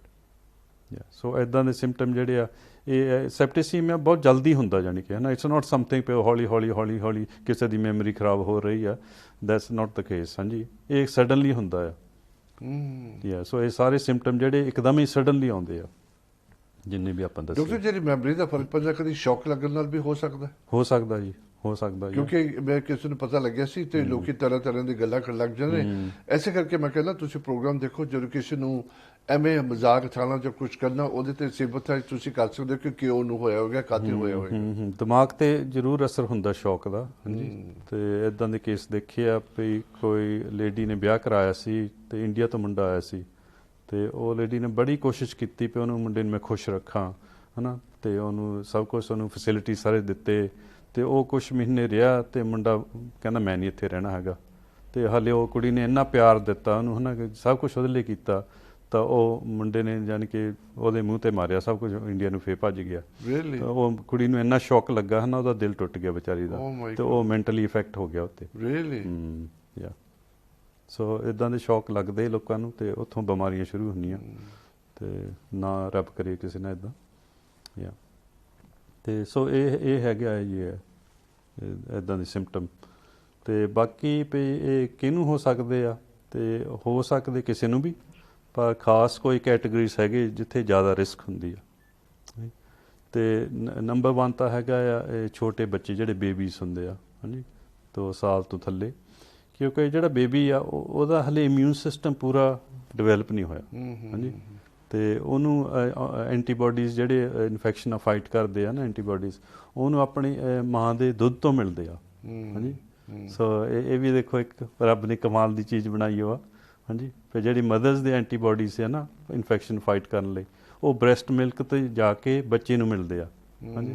ਸੋ ਜਿੰਨਾ ਚਿਰ ਬੱਚਾ ਦੁੱਧ ਪੀਂਦਾ ਹੈ ਮਾਂ ਦਾ, ਉਨਾ ਚਿਰ ਉਹਦਾ ਇਮਿਊਨ ਸਿਸਟਮ ਹਲੇ ਅੰਡਰ ਐਕਟਿਵ ਹੁੰਦਾ। ਡਾਕਟਰ ਦੇਖੋ ਬੱਚੇ ਅੱਜ ਕੱਲ੍ਹ ਬਹੁਤ ਇੱਦਾਂ ਕਮਜ਼ੋਰ, ਇਹ ਵੀ ਤਾਂ ਵਨ ਆਫ ਦਾ ਰੀਜ਼ਨ ਹੁੰਦਾ ਨਾ, ਕਿਉਂਕਿ ਲੋਕੀ ਆਪਣਾ ਸਟਾਈਲ ਸਿਸਟਮ ਚੇਂਜ ਕਰੀ ਜਾ ਰਹੇ ਨੇ। ਹਾਂਜੀ, ਦੈਟਸ ਰਾਈਟ, ਕਰਕੇ ਲਾਈਫ ਸਟਾਈਲ ਹੁਣ ਚੇਂਜ ਹੋ ਗਿਆ, ਹਾਂਜੀ। ਲੜਕੀਆਂ ਅੱਜ ਕੱਲ੍ਹ ਜੋਬਾਂ ਖਾਸ ਕਰਦੀਆਂ ਜਿਹੜੀ ਇੰਪੋਰਟੈਂਟ ਜੋਬਸ ਹੈ ਨਾ, ਤਾਂ ਉਹ ਇੰਨਾ ਚਿਰ ਬੱਚੇ ਨੂੰ ਦੇ ਨਹੀਂ ਸਕਦੀਆਂ ਹੈ ਨਾ ਟਾਈਮ, ਹੈ ਨਾ, ਜਲਦੀ ਮੁੜ ਕੇ ਕੰਮ 'ਤੇ ਚਲੀ ਜਾਂਦੀਆਂ। ਅਤੇ ਪਰ ਇਹ ਤਾਂ ਹੁਣ ਦੇਖੋ ਕੁਦਰਤ ਨੇ ਬਣਾਏ ਆ, ਹੈ ਨਾ, ਵੀ ਹਰੇਕ ਜਿਹੜਾ ਮੈਮਲ ਹੈਗਾ ਇਸ ਕੈਟੇਗਰੀ 'ਚ, ਵੀ ਉਹ ਆਪਣਾ ਦੁੱਧ ਪਿਲਾਉਂਦਾ ਬੱਚੇ ਨੂੰ, ਹੈ ਨਾ। ਅਤੇ ਸਾਰੇ ਪਸ਼ੂਆਂ ਦਾ ਵੀ ਇੱਦਾਂ ਹੀ ਜਿਹੜੇ ਮੈਮਲਸ ਗਿਣੇ ਜਾਂਦੇ ਆ, ਹਾਂਜੀ। ਅਤੇ ਹਿਊਮਨ ਬੀਇੰਗਸ ਲਈ ਵੀ ਇਹੀ ਹੈ। ਤੁਹਾਨੂੰ ਪਤਾ ਵੀ ਇੰਡੀਆ ਵਿੱਚ ਹੈ ਨਾ ਬੱਚਾ ਕਾਫੀ ਟਾਈਮ ਬ੍ਰੈਸਟ ਮਿਲਕ ਲੈਂਦਾ ਰਹਿੰਦਾ ਸੀ। ਡਾਕਟਰ ਆਪਾਂ ਸੋਚਦੇ ਕਿ ਅਸੀਂ ਤਰੱਕੀ ਕੀਤੀ ਹੈ, ਲੇਕਿਨ ਅਸੀਂ ਕਿਤੇ ਹੋਰ ਹੀ ਰਸਤੇ ਤੁਰ ਗਏ ਹੋਏ ਹਾਂ। ਨੁਕਸਾਨ ਪਹੁੰਚਾਉਂਦੇ ਇੱਕ ਤਰ੍ਹਾਂ ਦਾ, ਤਾਂ ਬੱਚੇ ਨੂੰ ਨੁਕਸਾਨ ਹੀ ਹੈ ਉਹਦਾ, ਦੈਟਸ ਰਾਈਟ, ਜਾਣੇ ਅਣਜਾਣੇ। ਹਾਂਜੀ, ਹਾਂ, ਜਾਣੇ ਅਣਜਾਣੇ, ਬਿਲਕੁਲ, ਦੈਟਸ ਰਾਈਟ। ਅਤੇ ਇਹ ਤੇ ਕਿਉਂਕਿ ਇੱਦਾਂ ਦੀਆਂ ਚੀਜ਼ਾਂ 'ਤੇ ਰਿਸਰਚ ਨਹੀਂ ਹੁੰਦੀ ਹੈਗੀ, ਅਤੇ ਉਹ ਹੁਣ ਬੇਬੀ ਮਿਲਕ, ਪਾਊਡਰ ਮਿਲਕ ਸਾਰਿਆਂ ਲਈ ਬਣਾਤੇ ਆ, ਹਾਂਜੀ। ਅਤੇ ਉਹ ਕਈ ਤਾਂ ਲੇਡੀਜ਼ ਬ੍ਰੈਸਟ ਫੀਡਿੰਗ ਕਰਦੀਆਂ ਹੀ ਨਹੀਂ, ਬਿਲਕੁਲ ਨਹੀਂ ਕਰਦੀਆਂ ਹੈਗੀਆਂ, ਪਹਿਲਾਂ ਹੀ ਉਹ ਪਾਊਡਰ ਮਿਲਕ 'ਤੇ ਲਾ ਦਿੰਦੀ ਆ, ਹਾਂਜੀ। ਅਤੇ ਉਹ ਸਬਸਟੀਟਿਊਟ ਤਾਂ ਹੈਗਾ ਆ, ਚਲੋ ਇਟਸ ਕਨਵੀਨੀਅੰਟ, ਪਰ ਉਹ ਬ੍ਰੈਸਟ ਮਿਲਕ ਨੂੰ ਤਾਂ ਨਹੀਂ ਰਿਪਲੇਸ ਕਰ ਸਕਦਾ, ਹੈ ਨਾ, can't be the same thing, ਹਾਂਜੀ। ਅਤੇ ਉਹਦੇ ਬ੍ਰੈਸਟ ਮਿਲਕ 'ਚੋਂ ਐਂਟੀਬਾਡੀਜ਼ ਮਿਲਦੇ ਆ, ਅਤੇ ਮਦਰ ਦੀ ਐਨਰਜੀ ਵੀ ਮਿਲਦੀ ਆ, ਹਾਂਜੀ, ਮਦਰ ਦਾ ਪਿਆਰ ਵੀ ਮਿਲਦਾ ਆ, ਅਤੇ ਉਹਨਾਂ ਦੀ ਇੱਕ ਤਰ੍ਹਾਂ ਦਾ ਪਿਆਰ ਪੈਦਾ ਹੁੰਦਾ ਆ, ਹਾਂਜੀ। ਅਤੇ ਜਦੋਂ ਉਹਨਾਂ ਦੇ ਅਟੈਚਮੈਂਟ ਹੁੰਦੀ ਆ, ਅਤੇ ਉਹ ਬੱਚਾ ਫੀਲ ਕਰਦਾ ਕੁਛ, ਹੈ ਨਾ, ਉਹਨੂੰ ਫੀਲਿੰਗ ਆਉਂਦੀ ਆ ਵੀ ਮੇਰੀ ਮਾਂ ਮੇਰੇ ਨਾਲ ਪਿਆਰ ਕਰਦੀ ਹੈ ਨਾ। ਉਹ ਬੋਟਲ ਤੋਂ ਤਾਂ ਨਹੀਂ ਉਹ ਆ ਸਕਦੀ ਉਹ ਫੀਲਿੰਗ, ਹੈ ਨਾ। ਡਾਕਟਰ ਅੱਜ ਕੱਲ੍ਹ ਤਾਂ ਜ਼ਮਾਨਾ ਨਹੀਂ ਹੈਗਾ, ਪੁਰਾਣੀ ਗੱਲ ਕਰਦਾ ਮੈਂ, ਜਦੋਂ ਮਾਂ ਨੇ ਬੈਠੀ ਹੋ ਨਾ, ਤੁਸੀਂ ਉਹਦੇ ਪੱਟਾਂ 'ਚ ਆਪਣਾ ਸਿਰ ਲਾ ਕੇ ਬੈਠੋ, ਤੁਹਾਨੂੰ ਪਤਾ ਉਹਦਾ ਸਕੂਨ ਕੀ ਹੁੰਦਾ ਹੈ, ਉਹਦੀ ਉਹ ਤੁਸੀਂ ਇਮੈਜਿਨ ਨਹੀਂ ਕਰ ਸਕਦੇ ਕਿੰਨਾ ਫਰਕ ਹੈ। ਅੱਜ ਕੱਲ੍ਹ ਕਿੱਥੇ ਟਾਈਮ ਹੈ, ਨਾ ਤਾਂ ਪਿਆਰ ਮੁਹੱਬਤ ਹੈਗੀ, ਨਾ ਟਾਈਮ ਹੈਗਾ ਲੋਕਾਂ ਪਾਸ। ਇੱਦਾਂ ਹੀ ਆ, ਦੇਖੋ ਸਵੇਰੇ ਉੱਠੋ, ਸੀਰੀਅਲ ਖਾਓ, ਬੱਚੇ ਜਲਦੀ ਸਕੂਲੇ ਉਹਨਾਂ ਨੂੰ ਵੜ ਕੇ ਆਪ ਦੌੜ ਕੰਮ 'ਤੇ ਚੱਲ ਜਾਓ। ਬੇਸ਼ੱਕ ਮਾਂ ਪਿੱਛੇ ਆਵਾਜ਼ਾਂ ਮਾਰਦੇ ਪਏ, ਪੁੱਤਰ ਖਾ ਕੇ ਜਾਏ, ਪੁੱਤਰ ਲੰਘਿਆ ਅੱਧਾ ਨਾ ਜਾਏ, ਭੁੱਖਾ ਨਾ ਜਾਏ, ਨਹੀਂ, ਉਹਨੂੰ ਆਪਣਾ ਪਿਆ ਹੁੰਦਾ ਬੰਦੇ ਨੂੰ। ਡਾਕਟਰ ਨੇ ਤੁਹਾਨੂੰ ਬੜੇ ਸਿੰਪਟਮ ਦੱਸੇ ਨੇ, ਪਲੀਜ਼ ਅਗਰ ਤੁਹਾਨੂੰ ਕਿਸੇ ਤਰ੍ਹਾਂ ਦਾ ਹੈ ਜਾਂ ਕੋਈ ਹੋਰ ਵੀ ਕੋਈ ਬਿਮਾਰੀ, ਤੁਸੀਂ ਪਲੀਜ਼ ਕਾਲ ਕਰਕੇ ਡਾਕਟਰ ਨਾਲ ਗੱਲ ਕਰੋ, ਬਹੁਤ ਇੰਪੋਰਟੈਂਟ ਹੈ। ਜੋ ਤੁਹਾਡੇ ਮਾਈਂਡ 'ਚ ਕੋਈ ਸ਼ੱਕ ਹੈਗਾ, ਕਲੀਅਰ ਹੋ ਸਕਦਾ ਤੁਹਾਡਾ। ਮੈਨੂੰ ਇੱਕ ਭੈਣ ਨੇ ਕੱਲ੍ਹ ਮੈਸੇਜ ਭੇਜਿਆ ਸੀ, ਮੈਨੂੰ ਉਹਨਾਂ ਨੇ ਕਿਹਾ ਕਿ ਤੁਸੀਂ ਡਾਕਟਰ ਜੀ ਨੂੰ ਜ਼ਰੂਰ ਸਵਾਲ ਪੁੱਛਿਓ, ਲੇਕਿਨ ਉਹਨਾਂ ਨੇ ਸਵਾਲ ਲਿਖਿਆ ਨਹੀਂ ਸੀ, ਮੈਨੂੰ ਪਤਾ ਨਹੀਂ ਕੀ ਸਵਾਲ ਹੈ। ਅਗਰ ਤੁਸੀਂ ਪ੍ਰੋਗਰਾਮ ਦੇਖਦੇ ਪਲੀਜ਼ ਕਾਲ ਕਰ ਲਿਓ 0121 551 1001 ਦੇ ਉੱਪਰ। ਹਾਂਜੀ ਡਾਕਟਰ ਜੀ। ਹਾਂਜੀ, ਅਤੇ ਸੋ ਨੈਕਸਟ ਕੈਟੇਗਰੀ ਹੈਗੀ ਪੇ ਓਵਰ 75s, ਹਾਂਜੀ। ਅਤੇ ਕਿਉਂਕਿ ਬੱਚਿਆਂ ਦਾ ਆਪਾਂ ਦੱਸਿਆ ਇਮਿਊਨ ਸਿਸਟਮ ਹਾਲੇ ਡਿਵੈਲਪ ਨਹੀਂ ਹੋਇਆ ਹੁੰਦਾ, ਹਾਂਜੀ। ਸੋ ਉਹਨਾਂ ਨੂੰ ਰਿਸਕ ਰਹਿੰਦੀ ਪਈ ਇਨਫੈਕਸ਼ਨ ਹੋਣ ਦੀ। ਅਤੇ ਜਿਹੜੇ ਓਵਰ 75s ਆ, ਉਹਨਾਂ ਦੀ ਕੁਛ ਜਿਹੜੀ ਵਾਈਟੈਲਿਟੀ ਆ, ਜੀਵਨ ਸ਼ਕਤੀ, ਉਹ ਘਟਣ ਲੱਗ ਪੈਂਦੀ ਹੈ, ਹਾਂਜੀ, ਉਮਰ ਲਿਹਾਜ਼। ਅਤੇ ਖਾਸ ਕਰਕੇ ਲੋਕ ਜਿਹੜੇ ਨਹੀਂ ਕੋਈ ਐਕਸਰਸਾਈਜ਼ ਕਰਦੇ ਹੈਗੇ, ਜਾਂ ਬਾਹਰ ਨਹੀਂ ਜਾਂਦੇ, ਫਰੈਸ਼ ਏਅਰ ਨਹੀਂ ਲੈਂਦੇ ਹੈਗੇ, ਅਤੇ ਉਹਨਾਂ ਦੀ ਫਿਰ ਵਾਈਟੈਲਿਟੀ ਡਾਊਨ ਹੋਣ ਲੱਗ ਪੈਂਦੀ ਹੈ। ਡਾਕਟਰ ਆਪਾਂ ਕਾਲ ਲੈ ਲਈਏ, ਫਿਰ ਗੱਲ ਕਰ ਲਈਏ। ਹੈਲੋ ਜੀ, ਸਤਿ ਸ਼੍ਰੀ ਅਕਾਲ। ਖਾਲਸਾ ਫਤਿਹ ਜੀ। ਵਾਹਿਗੁਰੂ ਜੀ ਕਾ ਖਾਲਸਾ। ਭਾਜੀ ਆਪਣਾ ਨਾਮ ਦੱਸਣਾ ਚਾਹੋਗੇ ਔਰ ਕਿੱਥੋਂ ਬੋਲਦੇ ਹੋ? ਹਾਂਜੀ, ਮੈਂ ਮੋਹਨ ਸਿੰਘ ਸੌਖਾਲ ਤੋਂ ਬੋਲਦਾ ਜੀ। ਭਾਜੀ ਸਵਾਗਤ ਕਰਦੇ ਹਾਂ। ਹੁਣ ਜਿਹੜਾ ਤੁਸੀਂ ਸਵਾਲ ਪੁੱਛੋਗੇ ਸਿੱਧਾ ਡਾਕਟਰ ਜੀ ਜਵਾਬ ਦੇਣਗੇ। ਹਾਂਜੀ, ਉਹ ਇੱਦਾਂ ਜਵਾਬ ਦਿਓ। ਮੈਂ ਮੈਂ 70 ਈਅਰਸ ਓਲਡ ਹਾਂ ਜੀ। ਹਾਂਜੀ, ਮੈਨੂੰ ਰਾਤ ਨੂੰ ਪਿਸ਼ਾਬ 2-3 ਵਾਰੀ ਆਉਂਦਾ। 2.5 ਲੀਟਰ ਮੈਂ ਪਾਣੀ ਪੀਂਦਾ। ਡਾਇਬੈਟਿਕ ਮੈਂ ਹੈ ਨਹੀਂ, ਕਿਉਂਕਿ ਮੈਂ ਆਪਣਾ ਟੈਸਟ ਕਰ ਲੈਂਦਾ ਹੁੰਦਾ ਆਪਣਾ ਆਪ 2 ਮਹੀਨਿਆਂ ਬਾਅਦ। ਠੀਕ ਹੈ ਜੀ। ਪਿਸ਼ਾਬ ਬੜਾ ਆਉਂਦਾ ਡਾਕਟਰ ਸਾਹਿਬ ਰਾਤ ਨੂੰ। ਹਾਂਜੀ। ਸੋ ਤੁਸੀਂ ਸ਼ਾਮ ਨੂੰ ਵੀ ਪੀਂਦੇ ਕੁਛ ਜੀ? ਨਹੀਂ ਜੀ, ਮੈਂ ਸ਼ਾਮ ਨੂੰ ਕੁਝ, ਇਸ ਕਰਕੇ ਮੈਂ ਅਰਲੀ ਰੋਟੀ ਖਾ ਕੇ ਨਾ 6:30 ਵਜੇ, ਹਾਂਜੀ, ਮੈਂ ਰਾਤ ਨੂੰ ਦੁੱਧ ਵੀ ਨਹੀਂ ਪੀਂਦਾ। ਫਿਰ ਠੀਕ ਹੈ। 8 ਵਜੇ ਉਹਦੇ ਇੱਕੋ ਹੀ ਆ ਕਿ ਮੈਂ 5 ਵਜੇ ਆਪਣਾ ਪਾਣੀ ਪੀਣਾ ਵੀ ਛੱਡ ਦਿੰਦਾ। ਰਾਤ ਨੂੰ ਕੋਈ ਗੋਲੀ ਖਾਂਦਾ ਹੁੰਦਾ ਕੋਲੈਸਟਰੋਲ ਦੀ। ਹਾਂਜੀ, ਤੇ ਪਰ ਮੈਂ ਕੂਲਰ ਵੀ ਖਾ ਕੇ ਟਰਾਈ ਕੀਤੀ ਆ, ਮੈਂ 2 ਸਵਾਰੇ ਵੀ ਖਾਂਦਾ ਰਿਹਾ, ਪਰ ਮੈਂ ਹਟਦਾ ਨਹੀਂ ਪਤਾ ਨਹੀਂ। ਹਾਂਜੀ। ਅਤੇ ਸ਼ੂਗਰ ਤੁਸੀਂ ਚੈੱਕ ਕਰਾਈ ਤੁਸੀਂ ਕਹਿੰਦੇ? ਨਾ ਮੈਂ ਤਕਰੀਬਨ ਆਪਣਾ 1.5 ਮੈਂ ਜੀ ਹੈ ਨਹੀਂ ਮੈਂ ਡਾਇਬੀਟਿਕ ਮੈਂ 1.5 ਮੈਂ 6 ਵੀਕਾਂ ਬਾਅਦ ਆਪੇ ਚੈੱਕ ਕਰ ਲੈਂਦਾ ਹੁੰਦਾ ਅੱਛਾ ਜੀ, ਬਹੁਤ ਅੱਛਾ ਜੀ, ਬਹੁਤ ਕਿਉਂਕਿ ਅੱਛਾ। ਮੇਰੇ ਕੋਲ ਹੈਗਾ ਉਹ ਫ੍ਰੀਕੁਐਂਟ ਠੀਕ ਹੈ ਜੀ। ਤੇ ਚਾਹ ਕਿੰਨੀ ਪੀਂਦੇ ਜੀ? ਚਾਹ ਜੀ ਮੈਂ ਦੋ ਵਾਰੀ, ਇੱਕ ਸਵੇਰ ਨੂੰ 5 ਵਜੇ ਪੀਣੀ ਉੱਠ ਕੇ, ਤੇ ਫਿਰ ਮੈਂ 4 ਵਜੇ ਜੋ ਪੀਣੀ ਉਹਨਾਂ ਵਿੱਚ ਹਣੀ ਵੀ ਨਹੀਂ ਪਾਉਣਾ, ਸਵੇਰ ਨੂੰ ਹਣੀ ਪਾ ਲੈਂਦਾ ਹੁੰਦਾ। ਠੀਕ ਹੈ ਜੀ, ਹਾਂਜੀ। ਸੋ ਇਹ ਰਾਤ ਨੂੰ ਜਿਹੜਾ ਪਿਸ਼ਾਬ ਆਉਂਦਾ ਇਹਦੀ ਵਜ੍ਹਾ ਇਹ ਹੋ ਸਕਦੀ ਆ ਵੀ ਇੱਕ ਤਾਂ ਤੁਸੀਂ 2.5 ਲੀਟਰ ਪਾਣੀ ਪੀਂਦੇ ਆ। ਹਾਂਜੀ, ਹਾਂਜੀ 2.5 ਲੀਟਰ ਥੋੜਾ ਜਿਹਾ ਜ਼ਿਆਦਾ ਆ ਤੁਹਾਡੇ ਲਈ। ਮੈਂ ਤਾਂ ਕਹਿੰਦਾ ਥੋੜੀ ਜਿਹੀ ਕਿਡਨੀਆਂ ਕੁੱਟਣੀਆਂ ਏਦਾਂ ਫਿਰ ਸਾਫ਼ ਰਹਿੰਦੀਆਂ, ਉਦਾਂ ਫਿਰ ਥੋੜਾ ਪੀਓ ਤਾਂ ਫਿਰ ਕਹਿੰਦੇ ਠੀਕ ਹੈ, ਜਾਨ ਕੇ ਇੰਨਾ ਪੀਣਾ ਚਾਹੀਦਾ। ਮੈਂ ਪੇਪਰ ਆਪਰ ਚ ਪੜ੍ਹਦਾ ਰਹਿੰਦਾ। ਕੋਈ ਨਹੀਂ, ਤੁਸੀਂ 2 ਲੀਟਰ ਤੇ ਕਰ ਦਿਓ, 2 ਲੀਟਰ ਬਹੁਤ ਹੈ ਜੀ। 2 ਲੀਟਰ ਨਾਲ ਵੀ ਮੈਂ 2 ਦਿਨ ਦਾ ਟਰਾਈ ਕੀਤਾ, ਫਿਰ ਵੀ ਆਉਂਦਾ। ਹਾਂਜੀ। ਤੇ ਦੂਸਰੀ ਗੱਲ ਇਹ ਹੋ ਸਕਦੀ ਵੀ ਜਿਹੜਾ ਪ੍ਰੋਸਟੇਟ ਗਲੈਂਡ ਹੈ ਨਾ, ਤੇ ਉਹ ਫਿਰ ਇਸ ਉਮਰ ਵਿੱਚ ਉਹ ਵਧਣ ਲੱਗ ਪੈਂਦਾ ਆ। ਉਹ ਕਿਉਂ ਲੱਗ ਪੈਂਦਾ ਜੀ? ਇੱਕ ਪ੍ਰੋਸਟੇਟ ਗਲੈਂਡ ਹੁੰਦਾ ਬਲੈਡਰ ਦੇ ਦੁਆਲੇ। ਮੈਨੂੰ ਪਤਾ ਜੀ। ਹਾਂਜੀ, ਉਹ ਥੋੜਾ ਜਿਹਾ ਵੱਧ ਜਾਂਦਾ ਆ ਏਜ ਦੇ ਹਿਸਾਬ, ਤੇ ਉਹਦਾ ਫਿਰ ਪ੍ਰੈਸ਼ਰ ਬਲੈਡਰ ਤੇ ਪੈਂਦਾ ਰਹਿੰਦਾ ਹੈ। ਇਸ ਕਰਕੇ ਫਿਰ ਰਾਤ ਨੂੰ ਕਈ ਵਾਰੀ ਉੱਠਣਾ ਪੈਂਦਾ ਹੈ। ਪਰ ਦਿਨ ਨੂੰ ਕਿਉਂ ਨਹੀਂ ਆਉਂਦਾ ਇਹਨਾਂ? ਦਿਨ ਨੂੰ ਬਹੁਤ ਵੈਰੀ ਕੰਟਰੋਲਡ। ਹਾਂਜੀ, ਦਿਨ ਨੂੰ ਐਦਾਂ ਪੇ ਤੁਹਾਡੇ ਸਕਿਨ ਜਿਹੜਾ ਹੈ ਨਾ ਉਹਦੇ ਵਿੱਚੋਂ ਪਾਣੀ ਇਵੈਪੋਰੇਟ ਹੁੰਦਾ ਰਹਿੰਦਾ ਕਈ ਵਾਰੀ। ਹਾਂਜੀ, ਤੇ ਤੁਹਾਨੂੰ ਤੁਸੀਂ ਬਿਜ਼ੀ ਰਹਿੰਦੇ, ਕੋਈ ਨਾ ਕੁਝ ਕਰਦੇ ਰਹਿੰਦੇ, ਉਹਦਾ ਧਿਆਨ ਨਹੀਂ ਲੱਗਦਾ ਤੁਹਾਡਾ ਨਾ। ਜਿੱਦਾਂ ਹੁਣ ਲੋਕਡਾਊਨ ਲੱਗਾ ਵਾ, ਕੋਈ ਬਿਜ਼ੀ ਬੁਜ਼ੀ ਪਿਆ ਨਹੀਂ, ਇਹ ਆ ਕਿ ਘੰਟਾ ਐਕਸਰਸਾਈਜ਼ ਕਰਨੀ ਆ ਤੇ ਫਿਰ ਮੁੜ ਕੇ ਸਾਰਾ ਦਿਨ ਘਰੇ ਰਹੀਦਾ। ਹਾਂਜੀ ਹਾਂਜੀ, ਤਾਂ ਜੀ ਕੋਈ ਨਹੀਂ, ਤੁਸੀਂ ਆਪਣਾ ਪ੍ਰੋਸਟੇਟ ਗਲੈਂਡ ਚੈੱਕ ਕਰਾ ਲਿਓ ਜੀ। ਪੋਸਟ ਗ੍ਰੈਂਡ ਜੀਪੀ ਨੇ ਕਰਨਾ? ਹਾਂਜੀ, ਜੀਪੀ ਦੇ ਥਰੂ ਹੋਣਾ। ਹਾਂਜੀ, ਚਲੋ ਮੈਂ ਪਤਾ ਕਰ ਲਵਾਂਗਾ। Okay, thank you very much. Thank you ਭਾਜੀ ਕਾਲ ਕਰਨ ਦਾ, ਥੈਂਕ ਯੂ। ਅਗਰ ਫਿਰ ਵੀ ਤੁਹਾਨੂੰ ਕਦੇ ਲੋੜ ਪਈ ਤੇ ਸਾਡੇ ਕਾਲ ਸੈਂਟਰ ਤੋਂ ਡਾਕਟਰ ਜੀ ਦਾ ਨੰਬਰ ਲੈ ਲਓ, ਜੋ ਮੈਂ ਪਹਿਲਾਂ ਦੱਸ ਕੇ ਹਟੀ ਹੈ। ਮੰਡੇ, ਵੈਨਸਡੇ, ਫਰਾਈਡੇ 10 ਤੋਂ 11 ਕਾਲ ਕਰ ਲਿਓ, ਕਿਉਂਕਿ ਡਾਕਟਰ ਨੇ ਬੜੇ ਸਵਾਲ ਪੁੱਛਦੇ ਨੇ ਤੁਹਾਡਾ ਲਾਈਫ ਸਟਾਈਲ ਬਾਰੇ, ਤੁਹਾਡੇ ਖਾਣ ਪੀਣ ਬਾਰੇ, ਫੈਮਿਲੀ ਦਾ ਸਾਰਾ ਮਾਹੌਲ ਪੁੱਛਦੇ ਹੁੰਦੇ ਨੇ, ਤੇ ਉਹਦੇ ਨਾਲ ਫਿਰ ਡਾਇਗਨੋਸ ਕਰਦੇ ਨੇ। ਤੇ ਅੱਛਾ ਰਹੇਗਾ ਅਗਰ ਤੁਸੀਂ ਕਾਲ ਕਰਕੇ ਵੀ ਗੱਲ ਕਰ ਲਓ, ਲੇਕਿਨ ਆਪਣਾ ਟੈਸਟ ਵੀ ਕਰਾ ਲਵੋ। ਤੇ ਡਾਕਟਰ ਸਾਹਿਬ ਉਹੀ ਗੱਲ ਹੋ ਗਈ, ਹਮੇਸ਼ਾ ਗੱਲ ਕਰਦੇ, ਮੈਂ ਥੋੜੀ ਜਿਹੀ ਗੱਲ ਕਰਾਂ ਇਹਨਾਂ ਦੀ। ਐਕਸੈਸਿਵ ਕੋਈ ਵੀ ਚੀਜ਼ ਹੋਵੇ, ਹੁਣ ਪਾਣੀ ਹੈਗਾ, ਉਹ ਕਹਿੰਦੇ ਮੈਂ ਥੋੜਾ ਘੱਟ ਕੀਤਾ ਸੀ, 2 ਦਿਨ ਤਾਂ ਇਨਫ ਨਹੀਂ ਨਾ ਹੁੰਦੇ, ਥੋੜਾ ਵੀਕ 2 ਵੀਕ ਟਰਾਈ ਕਰਨੀ ਚਾਹੀਦਾ ਨਾ। ਹਾਂਜੀ, ਇਹ ਹੋਰ ਜ਼ਿਆਦਾ ਟਾਈਮ ਚਾਹੀਦਾ ਟੈਸਟ ਕਰਨੇ ਨੂੰ। ਤੇ ਪਰ ਹੁਣ ਇਹ ਵਿਹਲੇ ਹੈਗੇ ਆ ਹਨਾ, ਰਿਟਾਇਰ ਆ, ਕੁਛ ਨਹੀਂ ਕਰਦੇ ਹੈਗੇ, ਤੇ ਪਾਣੀ ਜ਼ਿਆਦਾ ਪੀਂਦੇ ਆ। ਪਾਣੀ ਜ਼ਿਆਦਾ ਪੀਂਦੇ ਨੇ। That's right. ਸੋ ਡਾਕਟਰ ਸਾਹਿਬ ਤੁਸੀਂ ਬੜੀ ਕਮਾਲ ਦੀ ਗੱਲ ਕਹੀ, ਕਿਉਂਕਿ ਬੜੇ ਲੋਕ ਕਹਿੰਦੇ ਨੇ ਮੈਨੂੰ ਦਿਨੇ ਨਹੀਂ ਆਉਂਦਾ, ਮੈਨੂੰ ਰਾਤ ਨੂੰ ਆਉਂਦਾ।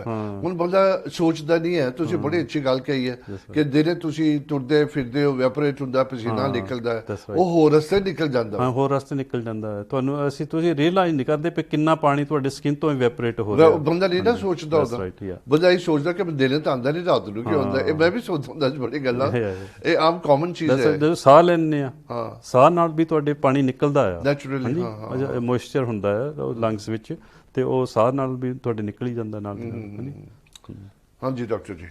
ਸੋ ਆਪਾਂ ਕਹਿੰਦੇ ਸੀ ਵੀ ਜਿਹੜੇ ਸਿਆਣੇ ਹੋ ਜਾਂਦੇ ਆ ਤੇ ਉਹਨਾਂ ਦਾ ਜ਼ਿਆਦਾ ਚਾਂਸ ਵੱਧ ਜਾਂਦਾ ਆ ਇਹ ਸੈਪਟੀਸੀਮੀਆ ਹੋਣ ਦੇ ਨਾਲ, ਕਿਉਂਕਿ ਉਹਨਾਂ ਦੀ ਵੀ ਵਾਈਟੈਲਿਟੀ ਜਿਹੜੀ ਆ, ਇਮਿਊਨ ਸਿਸਟਮ ਥੋੜ੍ਹਾ ਜਿਹਾ ਕੰਮ ਹੋਣ ਲੱਗ ਪੈਂਦਾ। ਹਾਂਜੀ, ਸੋ ਜੇ ਉਹਨਾਂ ਦੇ ਥੋੜ੍ਹਾ ਬਹੁਤਾ ਇਨਫੈਕਸ਼ਨ ਹੋਵੇ ਤਾਂ ਉਹ ਰਿਸਕ ਉਹਨਾਂ ਦਾ ਜ਼ਿਆਦਾ ਹੁੰਦਾ ਵੀ ਇਹ ਸੈਪਟੀਸੀਮੀਆ ਬਣ ਸਕਦਾ।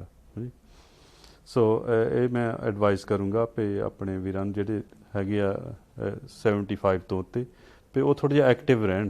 ਹਾਂਜੀ, ਤੇ ਐਕਟਿਵ ਰਹਿਣ, ਕਿਉਂਕਿ ਜਿੱਦਾਂ ਤੁਸੀਂ ਐਕਸਰਸਾਈਜ਼ ਕਰਦੇ ਆ ਜਾਂ ਤੁਰਦੇ ਫਿਰਦੇ ਆ, ਫਰੈਸ਼ ਏਅਰ ਲੈਂਦੇ ਆ, ਤੁਹਾਡਾ ਇਮਿਊਨ ਸਿਸਟਮ ਥੋੜ੍ਹਾ ਜਿਹਾ ਹੈ ਨਾ ਇਹ ਚੰਗਾ ਰਹਿੰਦਾ। ਡਾਕਟਰ ਬੜੀ ਕਮਾਲ ਦੀ ਗੱਲ ਹੈ। ਸੌਰੀ ਮੈਂ ਚੇਂਜ ਜੀ, ਕਿਉਂਕਿ ਤੁਸੀਂ ਇਹ ਬੜਾ ਸ਼ੋਅ ਦੇਖਿਆ ਕਰੋ, ਕਿਉਂਕਿ ਗੱਲਾਂ 'ਚ ਬੰਦੇ ਨੂੰ ਕਾਫੀ ਨੌਲੇਜ ਮਿਲਦੀ ਹੈ। ਆਮ ਜਿਹੜੇ ਰਿਟਾਇਰ ਬੰਦੇ ਤੁਸੀਂ ਪੁੱਛੋ ਕੀ ਕਰਦੇ ਜੀ, ਬਸ ਟਾਈਮ ਪਾਸ ਕਰਦੇ। ਇਹ ਮੈਨੂੰ ਸਹੀ ਨਹੀਂ ਲੱਗਦਾ ਹੁੰਦਾ ਜਦੋਂ ਲੋਕ ਕਹਿੰਦੇ ਟਾਈਮ ਪਾਸ।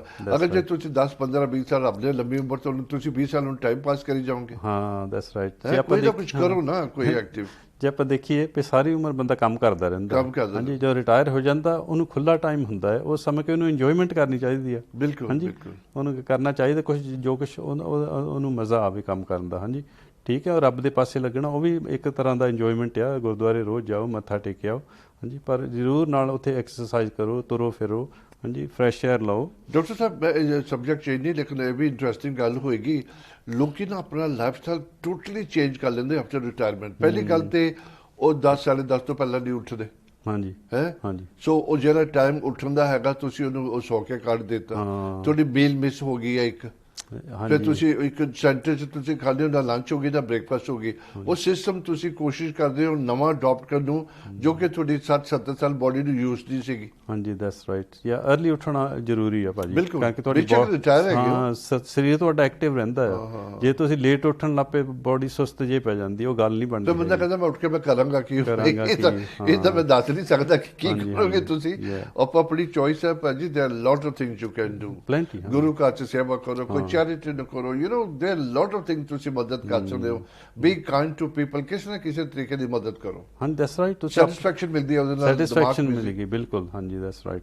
ਤੇ ਇੱਦਾਂ ਪਏ ਆਪਣੇ ਲੋਕੀ ਇੱਦਾਂ ਉਹ ਕਹਿੰਦੇ ਹੁਣ ਮੈਂ 65 ਹੋ ਗਿਆ, ਮੈਂ ਇੰਨੇ ਸਾਲ ਕੰਮ ਕਰ ਲਿਆ, ਹੁਣ ਮੈਂ ਕੁਛ ਵੀ ਨਹੀਂ ਕਰਨਾ, ਹੈ ਨਾ। ਦੈਟਸ ਟੋਟਲੀ ਰੋਂਗ ਆ। ਹਾਂਜੀ ਉਹ ਜਦ ਤੁਸੀਂ ਕਹਿ ਦਿੱਤਾ ਮੈਂ ਨਹੀਂ ਕੁਛ ਕਰਨਾ, ਫਿਰ ਤੁਹਾਡੇ ਬ੍ਰੇਨ ਨੇ ਕੀ ਕਰਨਾ? ਸ਼ਟ ਡਾਊਨ ਹੋ ਜਾਣਾ ਭਾਜੀ। ਖਾਲੀ ਦਿਮਾਗ ਸ਼ੈਤਾਨ ਦਾ ਘਰ। ਦੱਸ ਸ਼ਟ ਡਾਊਨ ਹੀ ਹੋ ਜਾਂਦਾ, ਫਿਰ ਮੈਮਰੀ ਲੂਜ਼ ਹੋਣ ਲੱਗ ਪੈਂਦੀ ਆ। ਹਾਂਜੀ ਤੇ ਇੱਕ ਆ ਫੋਨ ਕਿਸੇ ਲੇਡੀ ਦਾ ਆਇਆ ਸੀ, ਮੈਨੂੰ ਕਹਿੰਦੀ ਮੇਰੀ ਮੈਮਰੀ ਲੈ ਦਿਓ ਕੁਛ।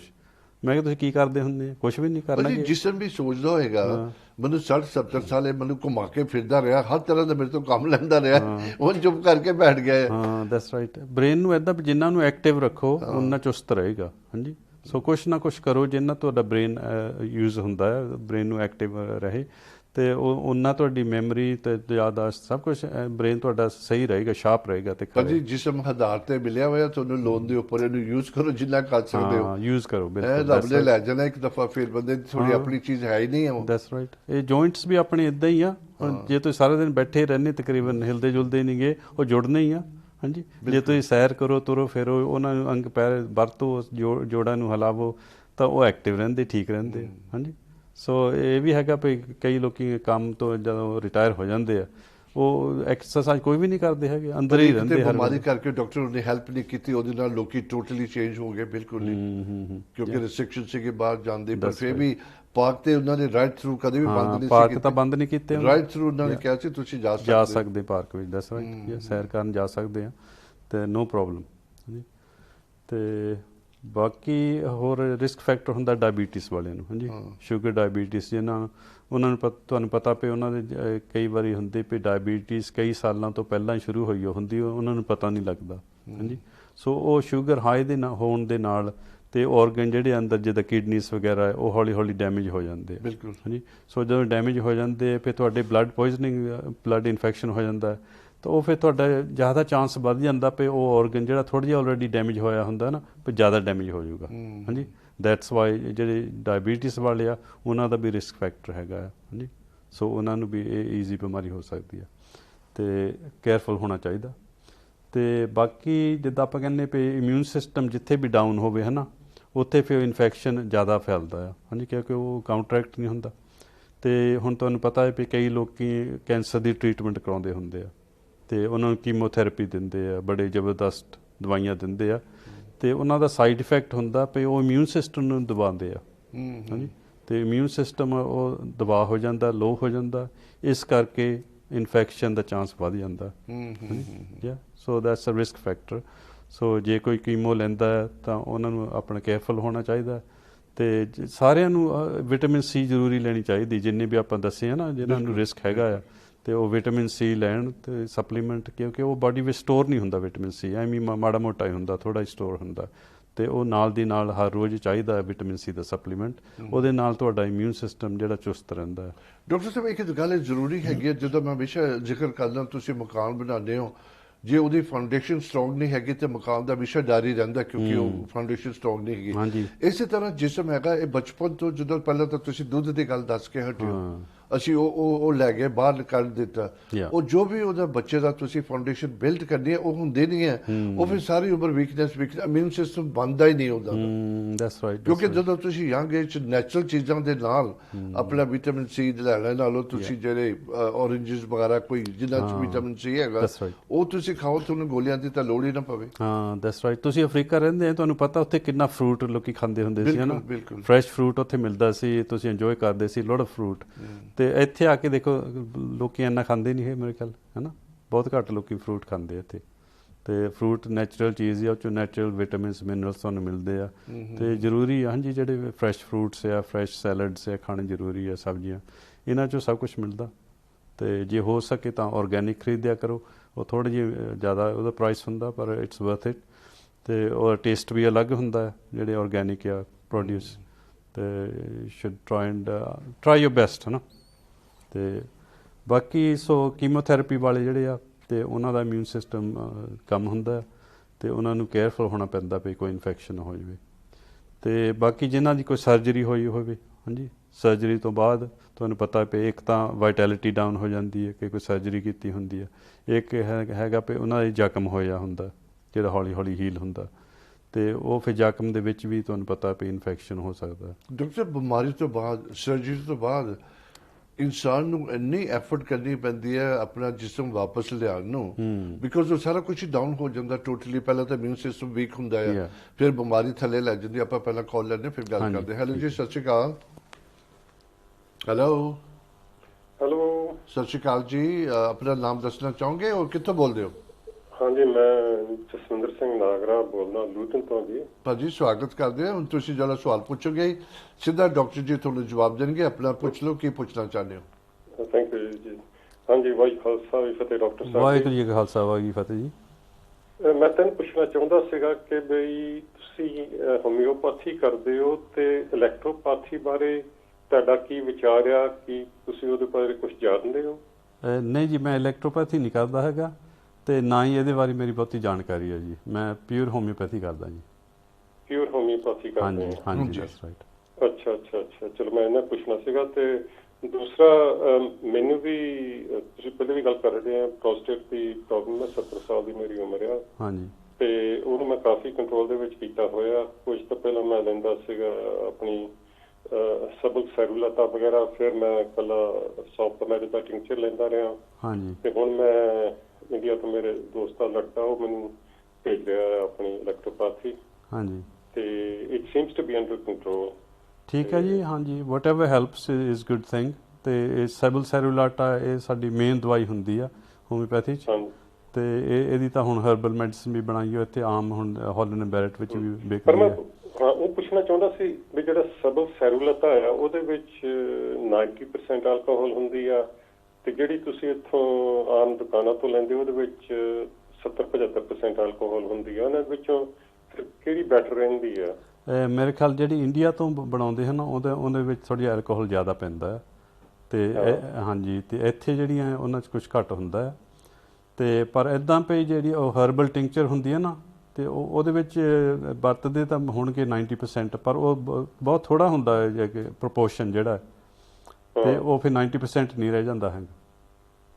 ਅੱਛਾ ਅੱਛਾ, ਹਾਂਜੀ, ਕਿਉਂਕਿ ਡਾਇਲੂਟ ਹੋ ਜਾਂਦਾ ਨਾ, ਟਿੰਕਚਰ ਦੇ ਨਾਲ ਡਾਇਲੂਟ ਹੋ ਜਾਂਦਾ, ਤੇ ਫਿਰ ਐਲਕੋਹਲ ਬਹੁਤ ਘੱਟ ਰਹਿ ਜਾਂਦਾ ਉਹਦੇ ਵਿੱਚ। ਅੱਛਾ ਅੱਛਾ, ਹਾਂਜੀ, ਕਿਉਂਕਿ ਐਲਕੋਹਲ ਦੇ ਤਾਂ ਉਹੀ ਪ੍ਰੀਜ਼ਰਵੇਟਿਵ ਇਫੈਕਟ ਹੁੰਦਾ ਵੀ ਦਵਾਈ ਖਰਾਬ ਨਾ ਹੋਵੇ, ਦੈਟਸ ਆਲ। ਹਾਂ, ਤੇ ਦੂਸਰੀ ਹੁਣ ਤੁਸੀਂ ਆਪਣੇ ਵਿਟਾਮਿਨ ਸੀ ਦੀ ਵੀ ਗੱਲ ਕਰਕੇ ਹਟੇ ਹੋ। ਮੈਂ ਕਾਫੀ ਮਾਤਰਾ ਦੇ ਵਿੱਚ ਵਿਟਾਮਿਨ ਸੀ ਲੈਂਦਾ ਐਜ਼ ਸੋਡੀਅਮ ਅਸਕੋਰਬੇਟ, ਕਿਉਂਕਿ ਮੈਂ ਮਹਿਸੂਸ ਕਰਦਾ ਕਿ ਵੀ ਜਿਹੜਾ ਲੋਕਾਂ ਨੂੰ ਕਰੋਨਾ ਦਾ ਜ਼ਿਆਦਾ ਫਿਕਰ ਆ, ਜੇ ਉਹ 15-20 ਗ੍ਰਾਮ ਡੇਲੀ ਲੈਣ ਵਿਟਾਮਿਨ ਸੀ ਦੇ, ਤੇ ਇਸੇ ਤਰ੍ਹਾਂ ਹੀ ਕੋਈ ਆਪਣਾ 5 ਤੋਂ 20,000 IU ਵਿਟਾਮਿਨ ਡੀ ਦੇ ਲੈਣ, ਫਿਰ ਨਾਲ ਮੈਗਨੀਜ਼ੀਅਮ ਲੈ ਲੈਣ, ਵਿੱਚ ਥੋੜ੍ਹੀ ਜਿਹੀ ਸੈਲੇਨੀਅਮ ਲੈ ਲੈਣ, ਤੇ ਜ਼ਿੰਕ ਲੈ ਲੈਣ, ਤੇ ਫਿਰ ਉਹਨਾਂ ਨੂੰ ਕੋਈ ਜ਼ਿਆਦਾ ਖਤਰੇ ਵਾਲੀ ਕਿਹੜਾ ਚੀਜ਼ ਰਹਿ ਨਹੀਂ ਜਾਂਦੀ। ਇੱਦਾਂ ਜਿਹੜੇ ਤੁਸੀਂ ਅਮਾਊਂਟਸ ਦੱਸੇ ਕਾਫੀ ਹਾਈ ਆ, ਤੇ ਅਸੀਂ ਇੰਨਾ ਹਾਈ ਨਹੀਂ ਰეკਮੈਂਡ ਕਰਦੇ ਹੈਗੇ ਭਾਜੀ। ਤੇ ਮੈਂ ਤੁਸੀਂ ਕਰਦੇ ਤੇ ਮੈਂ ਜਿੰਨੀ ਵੀ ਰਿਸਰਚ ਕੀਤੀ ਪਿਛਲੇ 3 ਸਾਲਾਂ ਦੇ ਵਿੱਚ, ਜਦੋਂ ਮੈਂ ਕੋਈ ਆਇਆ ਸੀ ਡਾਕਟਰ ਵਲੀ ਦੇ ਕੋਲ, ਤੇ ਉਹਦੇ ਕੋਲ ਮੇਰੇ ਸੋਲੂਸ਼ਨ ਜਿਹੜੇ ਸੀਗੇ ਮੇਰੀ ਪ੍ਰੋਬਲਮ ਦੇ ਕੋਈ ਹੱਲ ਨਹੀਂ ਸੀਗੇ, ਤੇ ਫਿਰ ਮੈਂ ਆਪ ਰਿਸਰਚ ਕੀਤੀ। ਤੇ ਵਿਟਾਮਿਨ ਸੀ ਜਿਹੜੀ ਆ ਉਹ ਮੈਂ ਜੋ ਵੀ ਰਿਸਰਚ ਕੀਤੀ ਆ, ਜਦੋਂ ਵੀ ਤੁਹਾਨੂੰ ਕੋਈ ਵੀ ਪ੍ਰੋਬਲਮ ਹੁੰਦੀ ਉਹ ਕਹਿੰਦੇ ਕਿ ਵੀ ਘੱਟੋ ਘੱਟ 20,000 ਮਿਲੀਗ੍ਰਾਮ ਲਓ, ਜਦੋਂ ਥਰੂ ਆਊਟ ਡੇ, ਇੱਕੋ ਵਾਰੀ ਨਹੀਂ ਤਾਂ ਫਿਰ ਤੁਹਾਨੂੰ ਕੀ ਕਹਿੰਦੇ ਆ ਬੌਲ ਇੰਟੋਲਰੈਂਸ ਹੋ ਜਾਂਦੀ। ਹਾਂਜੀ, ਇੰਟੋਲਰੈਂਸ ਹੋ ਜਾਂਦੀ, ਉਹਨਾਂ ਲੂਸ ਮੋਸ਼ਨਸ ਹੋ ਜਾਂਦੇ ਜੀ ਜ਼ਿਆਦਾ ਲਓ। ਤੇ ਇਦਾਂ ਪਈ ਉਹਦਾ ਕਹਿੰਦੇ ਵਿੱਚ ਤੁਸੀਂ ਭਾਵੇਂ 20 ਤੋਂ ਜ਼ਿਆਦਾ ਵੀ ਲੈ ਸਕਦੇ ਹੋ, ਕੋਈ ਉਹਦਾ ਸਾਈਡ ਇਫੈਕਟ ਨਹੀਂਗਾ। ਪਰ ਜੇ ਤੁਸੀਂ ਸੋਡੀਅਮ ਅਸਕੋਰਬੇਟ ਲੈਂਦੇ ਹੋ ਨਾ, ਫਿਰ ਉਹ ਜ਼ਿਆਦਾ ਬੈਟਰ ਰਹਿੰਦੀ ਹੈ ਜਿਹੜੇ ਟੈਬਲੇਟਸ ਨਾਲੋਂ। ਹਾਂਜੀ ਹਾਂਜੀ ਭਾਜੀ, ਮੈਂ ਸੋਡੀਅਮ ਨਹੀਂ ਮੈਂ ਰეკਮੈਂਡ ਕਰਦਾ, ਮੈਂ ਮੈਗਨੀਜ਼ੀਅਮ ਅਸਕੋਰਬੇਟ ਰეკਮੈਂਡ ਕਰਦਾ, ਕਿਉਂਕਿ ਸੋਡੀਅਮ ਜਿਹੜਾ ਜ਼ਿਆਦਾ ਬੋਡੀ ਵਿੱਚ ਹੋ ਜਾਵੇ ਹੈ ਨਾ, ਇਹ ਵੀ ਫਿਰ ਨੁਕਸਾਨ ਕਰਦਾ। ਬਹੁਤਾ ਸੋਡੀਅਮ ਨਹੀਂ ਚਾਹੀਦਾ ਹੈਗਾ, ਹਾਲੇ ਮੈਗਨੀਜ਼ੀਅਮ ਅਸਕੋਰਬੇਟ ਬੈਟਰ ਰਹਿੰਦਾ ਹੈ। ਕਿਉਂਕਿ ਮੇਰਾ ਜਿਹੜਾ ਆਪਣਾ ਪੋਟੈਸ਼ੀਅਮ ਲੈਵਲ ਹੈ ਨਾ ਉਹ ਵੀ ਥੋੜਾ ਜਿਹਾ ਹਾਈ ਆ ਤੇ ਥੋੜੀ ਜਿਹੀ ਕਿਡਨੀ ਦੀ ਪ੍ਰੋਬਲਮ ਵੀ ਆ ਤੇ ਫਿਰ ਮੈਂ ਕਿਹਾ ਵੀ ਜੇ ਸੋਡੀਅਮ ਸਕਾਰਬੇਟ ਲਵਾਂ ਤਾਂ ਬੈਟਰ ਰਹੇਗਾ ਕਿਉਂਕਿ ਕੈਲਸ਼ੀਅਮ ਆਪਣੇ ਪੋਟੈਸ਼ੀਅਮ ਥੋੜਾ ਜਿਹਾ ਲੋ ਰੱਖੇਗਾ। ਹਾਂਜੀ ਸੋ ਪ੍ਰੋਬਲਮ ਹੈਗਾ ਵੀ ਜੇ ਸੋਡੀਅਮ ਵੀ ਹਾਈ ਹੋ ਜਾਂਦਾ ਹੈ ਨਾ ਫਿਰ ਉਹ ਵੀ ਉਹਦਾ ਵੀ ਪ੍ਰੋਬਲਮ ਪੈਂਦਾ ਹੈ ਨਾ। ਹਾਂ ਹਾਂਜੀ ਪਰ ਸੋਡੀਅਮ ਸਕਾਰਬੇਟ ਉਹ ਆਪਣੇ ਪੋਟੈਸ਼ੀਅਮ ਨੇ ਤਾਂ ਥੋੜਾ ਜਿਹਾ ਲੋ ਰੱਖੇਗਾ। ਹਾਂਜੀ ਉਹ ਨਾਲ ਕੰਪੀਟ ਕਰਦਾ ਪੋਟੈਸ਼ੀਅਮ ਦੇ ਨਾਲ ਕੰਪੀਟ ਕਰਦਾ ਸੋਡੀਅਮ, ਪਰ ਇਹ ਨਾ ਹੋਵੇ ਵੀ ਸੋਡੀਅਮ ਜ਼ਿਆਦਾ ਹੋ ਜਾਵੇ ਹੈ ਨਾ। ਹਾਂਜੀ ਹਾਂਜੀ ਦੈਟਸ ਰਾਈਟ ਯਾ। ਅੱਛਾ ਤੁਸੀਂ ਕਹਿੰਦੇ ਆਪਣਾ ਮੈਗਨੀਜ਼ੀਅਮ ਸਕਾਰਬੇਟ ਲਿਆ ਜਾਵੇ ਹੈ। ਹਾਂਜੀ ਇਹ ਬੈਟਰ ਹੈ, ਹਾਂਜੀ ਬੈਟਰ ਆਪਸ਼ਨ। ਚਲੋ ਠੀਕ ਹੈ, ਥੈਂਕ ਯੂ ਭਾਜੀ, ਥੈਂਕ ਯੂ, ਬਹੁਤ ਅੱਛਾ ਲੱਗਿਆ ਤੁਸੀਂ ਕਾਲ ਕੀਤਾ। ਬਹੁਤ ਵਾਜ ਕਾ ਖਾਲਸਾ ਵਾਜੂ ਕੀ ਫਤਿਹ। ਬੜੀ ਅੱਛੀ ਗੱਲ ਹੈ ਜਿੱਦਾਂ ਆਪਣੇ ਭਾਜੀ ਗੱਲ ਕਰਦੇ ਸੀ, ਬੜਾ ਮੈਡੀਕਲ ਦੀ ਨੌਲੇਜ ਲੱਗਦੀ ਹੈ। ਕਿਸੇ ਵੀ ਤਰ੍ਹਾਂ ਦੀ ਤੁਹਾਨੂੰ ਨੌਲੇਜ ਹੈਗੀ ਹੈ ਪਲੀਜ਼ ਤੁਸੀਂ ਵੈਬਸਾਈਟ 'ਤੇ ਜਾ ਕੇ ਤੁਸੀਂ ਲੱਭਦੇ ਹੋ always ਮੈਡੀਕਲ ਪ੍ਰੋਫੈਸ਼ਨਲ ਐਡਵਾਈਸ ਲਵੋ, ਬਿਕੋਜ਼ ਕਈ ਦਫਾ ਤੁਹਾਨੂੰ ਨਹੀਂ ਪਤਾ ਹੁੰਦਾ। ਜਿੱਦਾਂ ਡਾਕਟਰ ਨੇ ਦੱਸਿਆ ਕੋਈ ਵੀ ਚੀਜ਼ ਤੁਸੀਂ ਥੋੜੀ ਜਿਹੀ ਜ਼ਿਆਦਾ ਲੈਂਦੇ ਹੋ ਉਹਦਾ ਨੁਕਸਾਨ ਹੀ ਨੁਕਸਾਨ ਹੈਗਾ। ਬੇਸ਼ੱਕ ਤੁਸੀਂ ਇਲਾਜ ਲਈ ਲੈ ਰਹੇ ਹੋ ਲੇਕਿਨ ਐਕਸੈਸਿਵ ਲੈਣ ਦਾ ਨੁਕਸਾਨ ਹੋ ਸਕਦਾ। ਮੈਡੀਕਲ ਐਡਵਾਈਸ ਬਹੁਤ ਇੰਪੋਰਟੈਂਟ ਹੈਗੀ ਆ। ਸਰਚ ਕਰੋ ਜੋ ਵੀ ਕਰੋ ਲੇਕਿਨ ਉੱਥੋਂ ਸਰਚ ਕਰਕੇ ਖਾਣਾ ਪੀਣਾ ਸ਼ੁਰੂ ਨਾ ਕਰੋ। ਮੈਡੀਕਲ ਐਡਵਾਈਸ ਹਮੇਸ਼ਾ ਲਵੋ ਡਾਕਟਰਾਂ ਕੋਲੋਂ ਜਿੱਦਾਂ ਡਾਕਟਰ ਜੀ ਦੱਸ ਰਹੇ ਨੇ। ਜੀ ਡਾਕਟਰ ਸਾਹਿਬ। ਹਾਂਜੀ ਇਹ ਕਲਿੱਪ ਲਈ ਟਾਈਮ ਹੈਗਾ ਜੀ? ਹਾਂ ਮੈਨੂੰ ਲੱਗਦਾ ਸੀ ਮੈਂ ਸੁਖਦੇਵ ਨੂੰ ਕਹਾਂਗਾ ਕਲਿੱਪ ਦਿਖਾਈ। ਬਿਫੋਰ ਅਸੀਂ ਕਲਿੱਪ ਦੇਖੀਏ ਮੈਂ ਸਾਰਿਆਂ ਨੂੰ ਤੁਹਾਨੂੰ ਵਾਰਨ ਕਰ ਦਵਾਂ ਥੋੜਾ ਗ੍ਰਾਫਿਕ ਹੈਗਾ ਬਿਕੋਜ਼ ਸਕਿਨ ਦੀ ਡਿਸਆਰਡਰ ਹੈਗਾ ਹੱਥ ਦੇ ਉੱਪਰ। ਲੋਟ ਆਫ ਪੀਪਲ ਸੁਬਾਹ ਦੇ ਟਾਈਮ ਤੇ ਉਹ ਕਿਸੇ ਟਾਈਮ ਤੇ ਨਹੀਂ ਦੇਖਣਾ ਚਾਹਣਗੇ, ਪਰ ਬਿਕੋਜ਼ ਮੈਡੀਕਲ ਹੈਗਾ it's something educational something informative, ਉਹ ਸਾਨੂੰ ਦਿਖਾਉਣਾ ਪੈਂਦਾ ਤਾਂ ਕਿ ਤੁਹਾਨੂੰ ਸਮਝ ਪਵੇ ਕਿ ਕਿਹਦੇ ਬਾਰੇ ਗੱਲ ਕਰਦੇ ਆ। ਤੇ ਪਲੀਜ਼ ਮੈਂ ਮਾਫੀ ਚਾਹਾਂਗਾ ਅਗਰ ਤੁਹਾਨੂੰ ਗ੍ਰਾਫਿਕ ਥੋੜਾ ਬਹੁਤਾ ਲੱਗੇ, ਅਗਰ ਤੁਸੀਂ ਇੱਦਾਂ ਦਾ ਸੀ ਨਹੀਂ ਦੇਖ ਸਕਦੇ ਤੇ ਮੈਂ ਚਾਹਾਂਗਾ ਕਿ ਤੁਸੀਂ ਨਾ ਦੇਖਿਓ। ਬੜਾ ਛੋਟਾ ਜਿਹਾ ਕਲਿੱਪ ਹੈ, ਉਹਦੇ ਬਾਰੇ ਅਸੀਂ ਗੱਲਬਾਤ ਕਰਾਂਗੇ। ਤੇ ਮੈਂ ਸੁਖਦੇਵ ਨੂੰ ਕਹਾਂਗਾ ਜਰਾ ਕਲਿੱਪ ਲਗਾ ਦੇ ਫਿਰ ਅਸੀਂ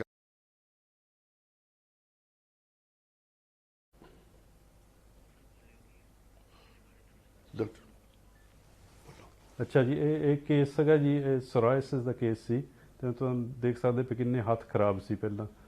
ਤੇ ਐਕਚੁਅਲੀ ਇਹ ਅਸੀਂ ਪਿਕਚਰ ਲੈ ਲਈਦੀ ਹੈ ਜਦੋਂ ਕੇਸ ਸਾਡੇ ਕੋਲ ਆਉਂਦੇ ਆ ਤੇ ਜਿੱਦਾਂ ਜਿੱਦਾਂ ਪ੍ਰੋਗਰੈਸ ਹੋਈ ਜਾਂਦੀ ਆ ਉਹਦੀ ਦੁਬਾਰਾ ਪਿਕਚਰ ਲਈ ਜਾਂਦੀ ਹੈ ਤੇ ਉਹ ਪਿਕਚਰਾਂ ਫਿਰ ਜੋੜ ਕੇ ਆਪਾਂ ਵੀਡੀਓ ਦਾ ਬਣਾ ਲਈਦਾ। ਤੇ ਇਹ ਤੁਸੀਂ ਦੇਖ ਸਕਦੇ ਹੋ ਹੌਲੀ ਹੌਲੀ ਕਿੱਦਾਂ ਫਰਕ ਪਿਆ ਇਸ ਕੇਸ ਨੂੰ ਤੇ ਕਿੱਦਾਂ ਕਿੱਦਾਂ ਹੱਥ ਠੀਕ ਹੋਏ ਜੀ। That's it. ਡਾਕਟਰ ਜੀ ਜਦੋਂ ਚੀਜ਼ ਹੋਈ ਹੈ ਇਹਦੇ ਨਾਲ ਕਿੰਨਾ ਉਹਦਾ ਹੱਥਾਂ ਤੇ ਫਰਕ ਪੈ ਜਾਂਦਾ। ਦੇਖੋ ਕਿੰਨੀ ਡਾਰਕ ਹੋ ਜਾਂਦੀ ਸਕਿਨ ਹੈ, ਇਹ ਲੱਗਦਾ ਜਿੱਦਾਂ ਬਰਨ ਹੋਏ ਹੋਏ ਨੇ। That's right. ਹਾਂਜੀ ਸੋ ਬਹੁਤ ਹੀ ਸ਼ਕਲ ਬਦਲ ਜਾਂਦੀ ਸਕਿਨ ਦੀ ਤੇ ਉਹ ਇਦਾਂ ਵੀ ਜਿਹੜਾ ਮਰੀਜ਼ ਉਹਨੂੰ ਤਕਲੀਫ ਬਹੁਤ ਹੁੰਦੀ ਹੈ। That's the problem. ਹਾਂਜੀ ਤੇ ਸਿਰਫ ਫਿਜ਼ੀਕਲੀ ਨਹੀਂ ਹੈਗੇ, ਜੋ ਕੋਈ ਚੀਜ਼ ਚੁੱਕਦੇ ਤਾਂ ਉਹ ਹੱਥ ਦੁਖਦੇ ਆ, ਪਰ ਮੈਂਟਲੀ ਉਹਨਾਂ ਨੂੰ ਬੜੇ ਅਪਸੈਟ ਹੁੰਦੇ ਆ ਇਦਾਂ ਦੀ ਗੱਲ ਤੋਂ। ਹਾਂਜੀ ਭਾਜੀ ਹੱਥ ਦੇ ਨਾਲ ਤਾਂ ਸਾਰਾ ਕੰਮ ਹੁੰਦਾ ਜ਼ਿੰਦਗੀ ਦੇ ਵਿੱਚ। ਹਾਂ ਸਾਰਾ ਕੰਮ ਹੱਥਾਂ ਨਾਲ ਹੁੰਦਾ ਤੇ ਉਹ ਵਿਚਾਰਾ ਜਿਹੜਾ ਪੇਸ਼ੈਂਟ ਆ ਉਹਦਾ ਬਹੁਤ ਹੀ ਮੈਂਟਲੀ ਇਮੋਸ਼ਨਲੀ ਬਹੁਤ ਅਪਸੈਟ ਹੁੰਦੇ ਆ। ਤੇ ਇਹ ਕਿੰਨੀ ਦੇਰ ਦਾ ਇਲਾਜ ਜਦੋਂ how long does it take proper ਉਹਨੂੰ? ਸੋ ਇਦਾਂ ਦੇ ਜਿਹੜੇ ਕੇਸ ਸੀਰੀਅਸ ਆ ਨਾ ਬਹੁਤ ਡੂੰਘੇ ਹੋ ਜਾਂਦੇ ਚਿਰਾਂ ਦੇ, ਉਹਨਾਂ ਨੂੰ ਕਾਫੀ ਮਹੀਨੇ ਲੱਗ ਜਾਂਦੇ ਠੀਕ ਹੋਣ ਨੂੰ। ਹਾਂਜੀ ਪਰ ਤੁਸੀਂ ਦੇਖਿਆ ਪਿਆ ਹੌਲੀ ਹੌਲੀ ਹੌਲੀ ਹੌਲੀ ਕਿੱਦਾਂ ਫਰਕ ਪੈ ਰਿਹਾ ਹੈ ਨਾ। ਤੇ ਇਸੇ ਕਰਕੇ ਅਸੀਂ ਇਹ ਫੋਟੋਆਂ ਲਈ ਦੀਆਂ ਵੀ ਪੇਸ਼ੈਂਟ ਨੂੰ ਵੀ ਅਸੀਂ ਦਿਖਾ ਸਕਦੇ ਹਾਂ। ਕਈ ਵਾਰੀ ਪੇਸ਼ੈਂਟ ਨੂੰ ਵੀ ਭੁੱਲ ਜਾਂਦਾ ਵੀ ਕਿੰਨਾ ਖਰਾਬ ਸੀ ਮੇਰਾ ਪਹਿਲਾਂ ਸਕਿਨ ਹੈ ਨਾ, ਤੇ ਉਹ ਵੀ ਥੋੜ੍ਹੇ ਇੰਪੇਸ਼ੈਂਟ ਹੋ ਜਾਂਦੇ ਆ, ਕਹਿੰਦੇ ਦੇਖੋ ਜੀ ਇੰਨੇ ਚਿਰ ਹੋ ਗਿਆ ਠੀਕ ਹੀ ਨਹੀਂ ਹਲੇ ਮੈਂ ਹੋਇਆ, ਤੇ ਉਹਨੂੰ ਫਿਰ ਦਿਖਾ ਦਿੰਦੀ ਵੀ ਦੇਖੋ ਪਹਿਲਾਂ ਤੁਹਾਡਾ ਇੱਦਾਂ ਸੀ ਇਹ ਤੇ ਇਸ ਵੇਲੇ ਇਸ ਸਟੇਜ ਤੇ ਆਏ ਆ। ਹਾਂਜੀ ਡਾਕਟਰ ਇਹਦੇ ਸੀਰੀਅਸ ਕੌਨਸੀਕੁਐਂਸਿਸ ਕੀ ਹੋ ਸਕਦੇ ਨੇ, ਸਮਥਿੰਗ ਵਰਸ ਅਗਰ ਉਹਦਾ ਇਲਾਜ ਨਾ ਹੋ ਪਵੇ ਟਾਈਮ ਸਿਰ? ਇਹਦਾ ਇਹੀ ਹੈ ਵੀ ਜਿਹੜਾ ਸਕਿਨ ਹੈ ਉਹਦੇ ਵਿੱਚ ਇਨਫੈਕਸ਼ਨ ਪੈਦਾ ਹੋ ਸਕਦਾ ਹੈ ਨਾ। ਇਨਫੈਕਸ਼ਨ ਨੂੰ ਟਰੀਟ ਨਾ ਕਰੋ ਤਾਂ ਉਹ ਜਿੱਦਾਂ ਆਪਾਂ ਕਹਿੰਦੇ ਬਲੱਡ ਪੋਇਜ਼ਨਿੰਗ ਵੀ ਹੋ ਸਕਦੀ ਹੈ। ਹਾਂਜੀ ਤਾਂ ਸੀਰੀਅਸ ਹੋ ਸਕਦਾ। ਇਹੀ ਹੈ ਕਿ ਇਹਨਾਂ ਨੂੰ ਫਿਰ ਸਕਿਨ ਜਿਹੜੀ ਕੇਸ ਉਹਨਾਂ ਨੂੰ ਕਲੀਨ ਰੱਖਣਾ ਪੈਂਦਾ ਹੈ, ਲੁੱਕ ਆਫਟਰ ਕਰਨੀ ਪੈਂਦੀ ਸਕਿਨ ਦੀ ਵੀ ਇਹਦੇ ਵਿੱਚ ਕਿਤੇ ਇਨਫੈਕਸ਼ਨ ਨਾ ਪੈ ਜਾਵੇ। ਉਹਦੀ ਸੈਂਸਿਟਿਵਿਟੀ ਖਤਮ ਹੋ ਜਾਂਦੀ ਹੱਥ ਦੀ?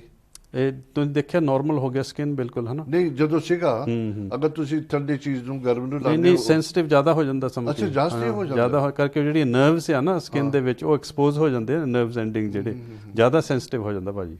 ਜਾਂ ਸੋ ਕੱਪੜਾ ਕੋਈ ਚੀਜ਼ ਫੜਦੇ ਆ ਉਹ ਲੱਗਦੀ ਆ ਤੁਹਾਨੂੰ ਨੈਚੁਰਲੀ ਇਟਸ ਪੇਨਫੁਲ। ਹਾਂਜੀ ਪੇਨਫੁਲ ਹੈ, ਜ਼ਿਆਦਾ ਸੈਂਸਿਟਿਵਿਟੀ ਹੋ ਜਾਂਦੀ। ਡਾਕਟਰ ਸਾਹਿਬ ਹੱਥ ਧੋਣੇ ਪਾਣੀ ਲਾਣਾ ਕੁਝ ਵੀ ਕਰਨਾ ਹੱਥ ਦੇ ਨਾਲ ਤੇ ਸਾਰੀ ਜ਼ਿੰਦਗੀ ਚੱਲਦੀ ਹੈ। ਸਭ ਕੁਝ ਹੱਥ ਨਾਲ ਕਰੀਦਾ। ਹਾਂਜੀ ਐਵਰੀਥਿੰਗ। ਸੋ ਵੈਰੀ ਤੁਸੀਂ ਮੈਂ ਹਮੇਸ਼ਾ ਗੱਲ ਕਰਦਾ ਤੁਹਾਡੇ 5 ਉਂਗਲੀਆਂ ਬੰਦਾ ਕਹਿੰਦਾ ਚਲੋ ਮੇਰੀ ਚੀਜ਼ ਤੇ ਸੱਟ ਲੱਗੀ ਹੈ ਕੋਈ ਨਹੀਂ, ਜਦੋਂ ਤੁਹਾਡੇ ਸੱਟ ਲੱਗਦੀ ਨਾ ਉਹ ਤੁਹਾਨੂੰ ਨਹੀਂ ਪਤਾ ਉਹ ਕਿੱਥੇ ਕਿੱਥੇ ਇਸਤੇਮਾਲ ਹੁੰਦੀ ਹੈ। ਹਾਂਜੀ ਹਾਂਜੀ, ਐਵਰੀ ਫਿੰਗਰ ਦੀ ਲੋੜ ਹੈਗੀ ਹੈ ਕਿਤੇ ਨਾ ਕਿਤੇ, ਹੈਗੀ। ਇਹ ਨਹੀਂ ਹੈਗਾ ਕੁਝ ਵਾਧੂ ਹੈ ਨਹੀਂ ਵਾਧੂ ਕੁਝ ਨਹੀਂ ਹੈਗਾ, ਵਾਧੂ ਕੁਝ ਨਹੀਂ ਹੈ, ਪਰਮਾਤਮਾ ਨੇ ਬਣਾਇਆ ਏਦਾਂ ਬੜੀ ਕਮਾਲ ਦੀ ਗੱਲ ਹੈ। ਅੰਗ ਦੀ ਲੋੜ ਆ ਸਾਨੂੰ, ਜਿਹੜੀ ਚੀਜ਼ ਤੇ ਤੁਹਾਡੇ ਸੱਟ ਲੱਗੀ ਹੁੰਦੀ ਨਾ ਤੁਹਾਨੂੰ ਉਹਦੀ ਲੋੜ ਬੜੀ ਪੈਂਦੀ ਹੈ, ਉਹ ਜਦੋਂ ਲੋੜ ਪੈਂਦੀ ਉਦੋਂ ਤੁਹਾਨੂੰ ਪਤਾ ਲੱਗਦਾ ਉਦੋਂ ਪਤਾ ਲੱਗਦਾ ਕਿ ਉਹ ਚੀਜ਼ ਦਾ ਕਿੰਨਾ ਉਹਦੇ ਤੇ ਨਾ ਹੱਥ ਦੀ ਤੁਸੀਂ ਗੱਲ ਕਰ ਲਓ, ਉਹ ਤੁਸੀਂ ਪੈਰਾਂ ਦੀ ਉਂਗਲਾਂ ਦੀ ਗੱਲ ਕਰ ਲਓ, ਜਦੋਂ ਕਿ ਪੰਜਾ ਬੈਠਦਾ ਥੱਲੇ ਜ਼ਮੀਨ ਦੇ ਉੱਪਰ ਉਹ ਕਿੱਦਾਂ ਬੈਲੈਂਸ ਨਹੀਂ ਬਣਾਇਆ ਹੋਇਆ। ਦੈਟਸ ਰਾਈਟ, ਹਾਂਜੀ ਐਵਰੀਥਿੰਗ ਹੈਜ਼ ਇਟਸ ਪਰਪਸ ਹੈ ਨਾ,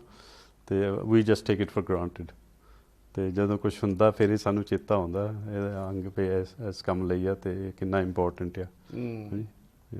ਬੜੀ ਕਮਾਲ ਦੀ ਗੱਲ ਹੈ, ਇੱਕ ਰੱਬ ਨੇ ਇੰਨੀ ਕੰਪਲਿਕੇਟਡ ਚੀਜ਼ ਸਾਨੂੰ ਦਿੱਤੀ ਹੈ, ਅਸੀਂ ਇਹਨੂੰ ਸੰਭਾਲ ਨਹੀਂ ਪਾਉਂਦੇ। ਦੈਟਸ ਰਾਈਟ ਹੈ ਉਹਨੇ ਸੰਭਾਲ ਨਹੀਂ ਪਾਉਂਦੇ। ਭਾਜੀ ਇਸ ਲਾਈਕ ਗਿਫਟ ਤੁਹਾਨੂੰ ਕਿਸੇ ਨੇ ਗਿਫਟ ਦਿੱਤੀ ਹੈ, ਬੰਦਾ ਕਹਿੰਦਾ ਯਾਰ ਮੇਰੇ ਪੁੱਤਰ ਨੇ, ਮੇਰੀ ਧੀ ਨੇ, ਮੇਰੇ ਕਿਸੇ ਨੇ ਮਾਂ ਨੇ ਦਿੱਤੀ ਮੈਨੂੰ, ਜਦ ਤੁਸੀਂ ਮਾਂ ਨੂੰ ਦਿੰਦੇ ਹੋ ਉਹ ਸਾਰੇ ਨੂੰ ਪ੍ਰਾਈਸਲੈਸ ਗਿਫਟ ਹੁੰਦੀ, ਬੰਦਾ ਸੰਭਾਲ ਕੇ ਰੱਖਦਾ, ਉਹ ਜਨਰੇਸ਼ਨ ਤੱਕ ਚੱਲਦੀ ਹੈ। ਹਾਂਜੀ ਦੱਸ ਇਹ ਰੱਬ ਨੇ ਦਿੱਤੀ, ਅਸੀਂ ਉਹਦਾ ਸ਼ੁਕਰਾਨਾ ਨਹੀਂ ਕਰਦੇ। ਹਾਂਜੀ ਇਹ ਪ੍ਰਾਈਸਲੈਸ ਚੀਜ਼ ਹੈ, ਹਾਂਜੀ ਤੇ can't put any price on it. ਤੇ ਇਦਾਂ ਹੀ ਤੁਹਾਡੀ ਸਿਹਤ ਜਿਹੜੀ ਆ ਉਹ ਪ੍ਰਾਈਸਲੈਸ ਚੀਜ਼ ਆ। ਹਾਂਜੀ, ਨਾ ਅਕਲ ਨਾ ਸ਼ਕਲ ਨਾ ਰੰਗ ਕਿਸੇ ਦਾ ਨਹੀਂ ਮਿਲਦਾ। ਤੁਸੀਂ ਦੇਖੋ ਦੈਟਸ ਰਾਈਟ, ਥੋੜਾ 19-20 ਦਾ ਤਾਂ ਫਰਕ ਰੱਖਿਆ ਹੀ ਹੋਇਆ ਹੈ। ਸਿਹਤ ਦੇ ਨਾਲ ਦੀ ਕੋਈ ਚੀਜ਼ ਛੱਡੋ। ਹਾਂਜੀ, ਤੇ ਇਹਦੀ ਕੋਈ ਕੀਮਤ ਨਹੀਂ ਪੈ ਸਕਦੀ ਸਿਹਤ ਦੀ। ਤੁਹਾਡੀ ਸਿਹਤ ਠੀਕ ਰਹੇ ਤਾਂ ਸਭ ਕੁਝ ਠੀਕ ਆ। ਹਾਂਜੀ, ਪੈਸਾ ਚਲੇ ਜਾਵੇ ਕਹਿੰਦੇ ਚਲੋ ਕੋਈ ਨਹੀਂ ਪੈਸਾ ਚਲ ਗਿਆ। ਡਾਕਟਰ ਮੈਂ ਸਬਜੈਕਟ ਥੋੜਾ ਜਿਹਾ ਬਾਹਰ ਜਾਂਦਾ, ਤੁਸੀਂ ਗੱਲਾਂ ਕਰਦੇ ਹੁਣ ਆਪਾਂ ਜਿਸਮ ਦੀ ਗੱਲ ਕਰਦੇ ਹਾਂ। ਆਦਮੀ ਦੀ ਜਦੋਂ ਪੁਰਾਣਾ ਆਦਮੀ ਸੀ ਇਹ ਟਾਈਮ ਦੇ ਉੱਪਰ ਬੜੀ ਹੋਰ ਤਰ੍ਹਾਂ ਦੀ ਸ਼ਕਲ ਸੀਗੀ, ਜਾਸਤੀ ਜਾਨਵਰ ਵਰਗੀ ਸੀਗੀ ਆਦਮੀ ਇਨਸਾਨ ਨਾਲੋਂ। ਇਹ ਓਵਰ ਦਾ ਈਅਰਸ ਕਿੱਦਾਂ ਬਦਲ ਗਿਆ ਸਾਰਾ ਕੁਝ। ਇਹ ਬਦਲਨੇ ਦੇਖੋ ਕਿੰਨੇ ਮਿਲੀਅਨ ਸਾਲ ਲੱਗੇ ਹੋਣਗੇ ਹਨਾ। ਜੇ ਐਕਚੁਅਲੀ ਇਹ ਥਿਊਰੀ ਆਫ ਇਵੋਲੂਸ਼ਨ ਹੈ ਚਾਰਲਸ ਡਾਰਵਿਨ ਦੀ, ਜੇ ਐਕਚੁਅਲੀ ਇਹ ਹੋਇਆ ਤਾਂ ਕਿੰਨੇ ਮਿਲੀਅਨਸ ਬਿਲੀਅਨਸ ਈਅਰਸ ਲੱਗੇ ਹੋਣਗੇ। ਇਹ ਹੋ ਸਕਦਾ ਅੱਗੇ ਬਿਲੀਅਨ ਤੱਕ ਪਤਾ ਨਹੀਂ ਕਿੱਦਾਂ ਦੇ ਲੱਗਣਗੇ ਇਨਸਾਨ। ਹਾਂਜੀ ਦੈਟਸ ਰਾਈਟ, ਹੋ ਸਕਦਾ ਗਾਹਾਂ ਵੀ ਬਦਲ ਜਾਣ, ਪਰ ਇਹ ਤਾਂ ਮੰਨਣ ਦੀ ਗੱਲ ਆ। ਹਾਂਜੀ, ਤਾਂ ਹਾਲੇ ਤਾਈਂ ਉਹ ਪੂਰਾ ਪ੍ਰੂਫ ਤਾਂ ਹੈ ਹੀ ਨਹੀਂਗਾ ਪਈ ਇਦਾਂ ਬਣਿਆ। ਹਾਂਜੀ, ਮੈਂ ਤਾਂ ਇੱਦਾਂ ਦੀ ਗੱਲਾਂ ਸੋਚ ਕੇ ਆਪਣਾ ਬ੍ਰੇਨ ਬਿਜ਼ੀ ਰੱਖਦਾ ਹੈ। ਨਹੀਂ ਇਹ ਭਾਜੀ ਗੱਲਾਂ ਇੰਟਰਸਟਿੰਗ ਹੁੰਦੀਆਂ, ਹੁੰਦਾ ਸੋਚਣ ਵਾਲੇ। ਸਾਡੇ ਪਾਸ ਮੌਕਾ ਹੀ ਨਹੀਂ ਹੈਗਾ, ਸਾਡੇ ਪਾਸ ਟਾਈਮ ਨਹੀਂ ਹੈਗਾ। ਅਸੀਂ ਸਾਡੇ 'ਚ ਗਲਤੀ ਪਤਾ ਕਿ ਸਾਰਿਆਂ ਦੀ ਕੀ, ਅਸੀਂ ਜਿਹੜਾ ਪਿੱਛਾ ਸਾਡਾ ਪਾਸਟ ਹੈ ਨਾ ਉਹਨੂੰ ਅਸੀਂ ਅੱਗੇ ਰੱਖ ਕੇ ਬੈਠੇ ਹੋਏ ਸਾਡੇ। ਮੈਂ ਏਦਾਂ ਕਰਦਾ ਸੀਗਾ, ਮੇਰੀ ਲਾਈਫ ਏਦਾਂ ਸੀਗੀ, ਮੇਰਾ ਜੌਬ ਏਦਾਂ ਸੀਗਾ। ਭਾਜੀ ਉਹ ਤਾਂ ਚਲੇ ਗਿਆ ਸਾਰਾ ਕੁਝ, ਜੌਬ ਚਲੇ ਗਿਆ, ਲਾਈਫ ਚਲੇ ਗਈ, ਉਮਰ ਚਲੇ ਗਈ। ਹੁਣ ਅੱਗੇ ਦੇਖੋ ਕੀ ਕਰਨਾ, ਖਾਲੀ ਪਿਆ ਮੈਦਾਨ। ਹਾਂਜੀ, ਜੋ ਮਰਜ਼ੀ ਕਰਨਾ ਕਰੋ, ਜੋ ਮਰਜ਼ੀ ਕਰੋ। That's right. ਤੇ ਹੁਣ ਤੁਹਾਨੂੰ ਉਹ ਬੰਦਿਸ਼ ਨਹੀਂ ਹੈਗੀ ਵੀ ਕੰਮ ਤੇ ਹੀ ਰੋਜ਼ ਜਾਣਾ ਹੈ, ਹੁਣ ਤਾਂ ਖੁੱਲੀ ਛੁੱਟੀ, ਜੋ ਮਰਜ਼ੀ ਕਰੋ, ਕੁਛ ਤਾਂ ਕਰੋ ਯਾਰ। ਡਾਕਟਰ ਵੈਸੇ ਬੜਾ ਮੁਸ਼ਕਿਲ ਹੈ ਇੱਕ ਲਾਈਫ ਜਿਸਮ ਨੂੰ ਤੁਸੀਂ ਜਿੱਦਾਂ ਸੌਰੀ ਮਾਈਂਡ ਨਾ ਕਰਿਓ, ਮੈਂ ਕੁੱਤੇ ਦਾ ਐਗਜ਼ਾਮਪਲ ਦਿੰਦਾ। ਤੁਸੀਂ ਉਹਨੂੰ ਟ੍ਰੇਨ ਕਰਦੇ ਹੋ ਹਰ ਤਰ੍ਹਾਂ ਦਾ ਇਨਸਾਨ ਵਾਂਗੂ ਕੰਮ ਕਰਦਾ, ਲਾਇਲ, ਕੋਈ ਚੀਜ਼ ਪਕੜਨੀ, ਕੁਛ ਵੀ ਕਰਨਾ। ਬੱਚਿਆਂ ਨੂੰ ਉਹਨੇ ਮੈਂ ਦਿਖਾਇਆ ਡੁੱਬਣ ਤੋਂ ਬਚਾਇਆ। ਡੌਗ ਬੜੇ ਇੰਪੋਰਟੈਂਟ ਕੰਮ ਕਰਦੇ, ਬਹੁਤ ਸਿਆਣੇ ਨੇ। ਫਰਕ ਇਹਦਾ ਕਿ ਉਹ ਬੋਲ ਨਹੀਂ ਸਕਦੇ, ਸਾਨੂੰ ਸਭ ਕੁਛ ਹੈਗਾ, ਅੱਖਾਂ, ਦਿਮਾਗ, ਕੰਨ, ਆਵਾਜ਼। ਅਸੀਂ ਉਹ ਵੀ ਕਰਦੇ ਹੋਏ ਤਾਂ ਵੀ ਅਸੀਂ ਲੋਕਾਂ ਦੇ ਕਿਸੇ ਮਦਦ ਨਹੀਂ ਕਰਦੇ। ਨਾਲੇ ਉਹ ਪਿਆਰ ਕਿੰਨਾ ਕਰਦੇ ਆ, ਕਿੰਨਾ ਪਿਆਰ ਕਰਦੇ, ਜਿੱਦਾਂ ਮਰਜ਼ੀ ਉਹਨੂੰ ਕਹਿ ਲਓ, ਜਿੱਦਾਂ ਉਹਨੂੰ ਬੋਲ ਲਓ, ਉਹ ਪਰ ਉਹ ਫੇਰ ਤੁਹਾਨੂੰ ਪਿਆਰ ਕਰਨਗੇ। ਡਾਕਟਰ ਮੈਂ ਨਾ ਇੱਕ ਕਲਿੱਪ ਸੀਗਾ ਡੌਗਸ ਦਾ, ਮੈਨੂੰ ਕਿਸੇ ਨੇ ਭੇਜਿਆ, ਸੋ ਇੰਟਰਸਟਿੰਗ। ਛੋਟੇ ਦੋ ਬੱਚੇ ਨੇ, ਇੱਕ ਲੜਕੀ ਆਪਣੇ ਕੁੱਤੇ ਰੱਖੇ ਉਹਨੇ ਪੱਟਾਂ ਤੇ ਬੈਠੇ ਖੇਲਦੇ ਨੇ। ਉਹ ਇੱਕ ਵੱਡਾ ਬਾਹਰ ਖੜਾ ਜ਼ਰਾ ਦੂਰ, ਉਹ ਇੱਧਰ ਉੱਧਰ ਦੇਖਦਾ ਰਿਹਾ, ਉਹਨੂੰ ਗਰਦਨ ਤੋਂ ਚੱਕ ਕੇ ਉੱਥੇ ਰੱਖਤਾ, ਦੂਜੇ ਚੱਕ ਕੇ ਰੱਖਤਾ, ਆਪ ਬੈਠ ਗਿਆ। ਭਾਜੀ ਇਟ ਇਜ਼ ਸੋ, ਜਦੋਂ ਤੁਸੀਂ ਦੇਖ ਕੇ ਹੈਰਾਨ ਹੁੰਦੇ ਹੋ, ਉਹਦਾ ਜਿਹੜਾ ਸਿਰ ਹੈ ਨਾ ਕੁੱਤੇ ਦਾ, ਉਹਦੇ ਉੱਥੇ ਰੱਖ ਲਿਆ ਮੋਢੇ ਤੇ। ਉਹਨੂੰ ਕਿੰਨੀ ਕੰਫਰਟ ਮਿਲੀ ਹੋਏਗੀ ਉਹਨੂੰ ਕੁੱਤੇ ਨੂੰ, ਕਿਸ ਤਰ੍ਹਾਂ ਕਿੱਦਾਂ ਉਹਨਾਂ ਦੇ ਦਿਮਾਗ ਕੰਮ ਕਰਦੇ ਨੇ। ਦੇਖੋ ਜੀ, ਉਹਨਾਂ ਦੇ ਵੀ ਇਮੋਸ਼ਨ ਸਾਡੇ ਵਰਗੇ ਆ। ਹਾਂਜੀ, ਇਨਸਾਨ ਦੇ ਜਿੱਦਾਂ ਇਮੋਸ਼ਨਸ ਆ, ਫੀਲਿੰਗਸ ਆ, ਉਹਨਾਂ ਦੇ ਜਾਨਵਰ ਦੇ ਵੀ ਇਦਾਂ ਦੇ ਆ। ਹਾਂਜੀ, ਅਸੀਂ ਮਾਮਾ ਦੇ ਪੱਟਾਂ ਤੇ ਸਿਰ ਰੱਖਣਾ ਭੁੱਲ ਗਏ, ਅਸੀਂ ਕੁੱਤੇ ਨੂੰ ਹਾਲੇ ਸਭ ਕੁਝ ਯਾਦ ਆ। ਦੇਖ ਲਓ, ਹਾਂਜੀ ਦੈਟਸ ਰਾਈਟ, ਕਮਾਲ ਦੀ ਗੱਲ ਹੈ। ਨਹੀਂ ਜਿੱਦਾਂ ਭਾਜੀ ਕਹਿੰਦੇ ਨੇ, ਆਪਣੀ ਓਨੈਸਟਲੀ ਆਪਣੇ ਜਿਸਮ ਨੂੰ, ਆਪਣੇ ਦਿਮਾਗ ਨੂੰ ਬਿਜ਼ੀ ਰੱਖੋ, ਕੁਛ ਵੀ ਕਰੋ, ਡੂ ਐਨੀਥਿੰਗ। ਜਿੱਦਾਂ ਕਾਲ ਹੈ, ਅਸੀਂ ਲਾਸਟ ਕਾਲ, ਭਾਜੀ ਨੂੰ ਕਾਫੀ ਮੈਡੀਕਲ ਨੌਲੇਜ ਹੈਗੀ ਹੈ, ਮੈਂ ਫਿਰ ਐਡਵਾਈਸ ਕਰਾਂਗਾ ਪਲੀਜ਼ ਪੜ੍ਹੋ, ਵੈਬਸਾਈਟ ਤੇ ਦੇਖੋ, ਬੁੱਕਾਂ ਦੇਖੋ, ਲੇਕਿਨ ਆਪੇ ਆਪ ਇਲਾਜ ਕਰਨਾ ਸ਼ੁਰੂ ਨਾ ਕਰ ਦਿਓ। ਬਿਕੋਜ਼ ਕੋਈ ਵੀ ਚੀਜ਼ ਹੁੰਦੀ ਹੈ, ਤੁਹਾਨੂੰ ਕਿਹੜੀਆਂ ਬਿਮਾਰੀਆਂ ਹੈਗੀਆਂ ਉਹਨੂੰ ਸ਼ਾਇਦ ਨਾ ਸੂਟ ਕਰਦੀਆਂ ਹੁਣ। ਆਪਾਂ ਪਹਿਲਾਂ ਕਾਲ ਲੈਣੇ ਫਿਰ ਗੱਲ ਕਰਦੇ। ਹੈਲੋ ਜੀ, ਸਤਿ ਸ਼੍ਰੀ ਅਕਾਲ। ਹੈਲੋ ਜੀ, ਹਾਂਜੀ ਭੈਣ ਜੀ ਸਵਾਗਤ ਕਰਦੇ। ਆਪਣਾ ਨਾਮ ਦੱਸਣਾ ਚਾਹੋਗੇ? ਹਾਂਜੀ, ਗੁਰਦੇਵ ਕੌਰ। ਗੁਰਦੇਵ ਕੌਰ ਜੀ, ਤੁਹਾਡਾ ਸਵਾਗਤ ਕਰਦੇ ਆ। ਹੁਣ ਤੁਸੀਂ ਡਾਕਟਰ ਜੀ ਨਾਲ ਸਿੱਧੀ ਗੱਲ ਕਰੋ। ਅੱਛਾ ਜੀ, ਹਾਂਜੀ ਹਾਂਜੀ ਬੋਲੋ। ਹਾਂਜੀ ਡਾਕਟਰ ਸਾਹਿਬ ਜੀ, ਮੇਰੇ ਪੈਰ ਦੇ ਸੱਜੇ ਪੈਰ ਦੀ ਅੱਡੀ 'ਚ ਬਹੁਤ ਦਰਦ ਪੈਂਦਾ। ਹਾਂਜੀ, ਕਿੰਨਾ ਚਿਰ ਹੋ ਗਿਆ ਜੀ? ਇਹ ਹੋ ਹੀ ਗਿਆ 2-3 ਮਹੀਨੇ ਜਿੱਦਾਂ। ਅੱਛਾ, ਹੋਰ ਕੋਈ ਤਕਲੀਫ? ਹੋਰ ਜਿੱਦਾਂ ਹੁਣ ਗਿੱਟੇ 'ਚ ਵੀ ਪੈਂਦਾ, ਜਿੱਦਾਂ ਫਿਰ ਉੱਪਰ ਨੂੰ ਕਈ ਵਾਰ ਗੋਡੇ 'ਚ ਵੀ ਲੱਗ ਜਾਂਦਾ ਪੈਣ। ਹਾਂਜੀ, ਤੇ ਇਹ ਫਿਰ ਜੋੜਾਂ ਵਿੱਚ ਦਰਦ ਪੈਂਦਾ ਹੋਣਾ ਹੈ? ਜੋੜਾਂ 'ਚ ਤਾਂ ਉਹ ਤਾਂ ਔਰ ਮੋਢੇ 'ਚ ਬਾਂਹ 'ਚ ਪੈਂਦਾ ਹੀ ਆ, ਜਿੱਦਾਂ ਇਹ ਅੱਡੀ 'ਚ ਜਿਹੜਾ ਹੈ ਉਹ 2-3 ਮਹੀਨੇ ਹੋ ਗਏ ਆ। ਹਾਂਜੀ ਹਾਂਜੀ, ਸੋ ਹੋ ਸਕਦਾ ਵੀ ਤੁਹਾਡੀ ਬਾਡੀ ਵਿੱਚ ਆਰਥਰਾਈਟਿਸ ਫੈਲ ਰਹੀ ਆ। ਹਾਂਜੀ, ਤੇ ਉਹ ਫਿਰ ਜੋੜਾਂ ਵਿੱਚ ਥੋੜ੍ਹੇ ਸੋਜ ਪੈ ਜਾਂਦਾ, ਤੇ ਜਿਹੜੇ ਨਾਲ ਦੇ ਉਹਨਾਂ ਦੇ ਹੁੰਦੇ ਨਾ ਟੈਂਡਨਸ, ਲਿਗਾਮੈਂਟਸ, ਤੇ ਉਹਨਾਂ 'ਚ ਵੀ ਕਈ ਵਾਰੀ ਫਰਕ ਪੈਣ ਲੱਗ ਪੈਂਦਾ ਹੈ। ਤੇ ਇਹ ਜਿਹੜਾ ਅੱਡੀ ਵਿੱਚ ਪੇਨ ਪੈਂਦਾ ਹੈ ਨਾ, ਇਹ ਹੁੰਦਾ ਹੈ ਪਲਾਂਟਰ ਫੈਸ਼ੀਆਈਟਿਸ ਇਹਨੂੰ ਕਹਿੰਦੇ ਆ। ਤੇ ਉਹ ਹੁੰਦੀ ਥੋੜ੍ਹੀ ਜਿਹੀ ਟਿਸ਼ੂ ਤੁਹਾਡੇ ਅਟੈਚ ਪਿਛਲੇ ਥੱਲੇਲੇ ਪਾਸੇ ਹੈ ਨਾ, ਪੈਰ ਦੇ ਅਟੈਚ ਹੁੰਦੀ ਆ। ਹਾਂਜੀ, ਥੱਲੇ ਪਾਸੇ ਪੈਰ ਦੇ ਹਾਂਜੀ ਜਿਹੜੇ ਟਿਸ਼ੂ ਹੁੰਦੇ ਆ ਉਹਨਾਂ ਵਿੱਚ ਸੋਜ ਆ ਜਾਂਦੀ ਆ। ਹਾਂਜੀ ਹਾਂਜੀ, ਤੇ ਉਹਦੇ ਨਾਲ ਫਿਰ ਦਰਦ ਪੈਣ ਲੱਗ ਪੈਂਦਾ ਜਦ ਤੁਸੀਂ ਉੱਤੇ ਭਾਰ ਪਾਉਂਦੇ ਹਨ ਨਾ ਪੈਰ ਤੇ ਫਿਰ ਉੱਥੇ ਪੇਨ ਹੋਣ ਲੱਗ ਪੈਂਦਾ ਹੈ। ਤੇ ਇਹ ਤੁਹਾਡਾ ਇਲਾਜ ਪੂਰਾ ਹੋ ਸਕਦਾ ਹੈ, ਤੇ ਤੁਸੀਂ ਕਲੀਨਿਕ ਨੂੰ ਫੋਨ ਕਰਕੇ ਅਪਾਇੰਟਮੈਂਟ ਬਣਾ ਲਿਓ ਜੇ ਤੁਸੀਂ ਕਰਾਉਣਾ ਹੋਇਆ ਇਲਾਜ। ਓਕੇ ਜੀ, ਕਿਉਂਕਿ ਤੁਹਾਡੇ ਹੁਣ ਬਾਡੀ ਦੇ ਵਿੱਚ ਅਥਰਾਈਟਿਸ ਫੈਲ ਰਹੀ ਆ। ਹਾਂਜੀ, ਤੇ ਤੁਸੀਂ ਇਹਨੂੰ ਹੁਣ ਫੜ ਲਓ ਤਾਂ ਬੈਟਰ ਰਹੋਗੇ। मतलब कॉल ड्रॉप हो गया भाजी, थैंक यू कॉल करना, बहुत अच्छा लगा तुझे कॉल करके। मैं हमेशा कहना किसी भी तरह की मुसीबत है 3 महीने हो गए, चलो भाई जी ने बहुत टाइम लगाता, लेकिन जिन्नी छेती बीमारी पकड़ी जाए उन्ना बैठे रहता है। मैं फिर रिपीट कर देना 0121551001 से कॉल करो, और साढ़े कॉल सेंटर तो भाई जी नंबर लै लो जो डॉक्टर की डिस्पेंसरी का नंबर है। तुम मंडे वैनसडे तो फ्राइडे 10 to 11 कॉल करना, फिर डॉक्टर जी से गलबात करके उन्होंने दसिया कि इलाज हो सकता है। एटलीस्ट डॉक्टर ने थोड़ी गलों तो बुझ लेता कि की थोड़ी मुसीबत हो सकती है। डॉक्टर जी हाँ जी ਹਾਂਜੀ, ਸੋ ਆਪਾਂ ਕਹਿ ਰਹੇ ਸੀ ਵੀ ਕਿਹਨਾਂ ਨੂੰ ਰਿਸਕ ਹੁੰਦੀ ਆ ਸੈਪਟਿਸੀਮੀਆ ਹੋਣ ਦੀ, ਤੇ ਖਾਸ ਕਰਕੇ ਆਪਾਂ ਗੱਲ ਕੀਤੀ ਸੀ ਵੀ ਜਿਹਨੇ ਸਰਜਰੀ ਹੋਈ ਹੁੰਦੀ ਆ ਤੇ ਉਹਨਾਂ ਦਾ ਤਾਜ਼ਾ ਹਲੇ ਜ਼ਖਮ ਹੁੰਦਾ ਹੈ, ਤੇ ਉਹਦੇ ਵਿੱਚ ਖਤਰਾ ਰਹਿੰਦਾ ਹੈ ਇਨਫੈਕਸ਼ਨ ਹੋਣ ਦਾ।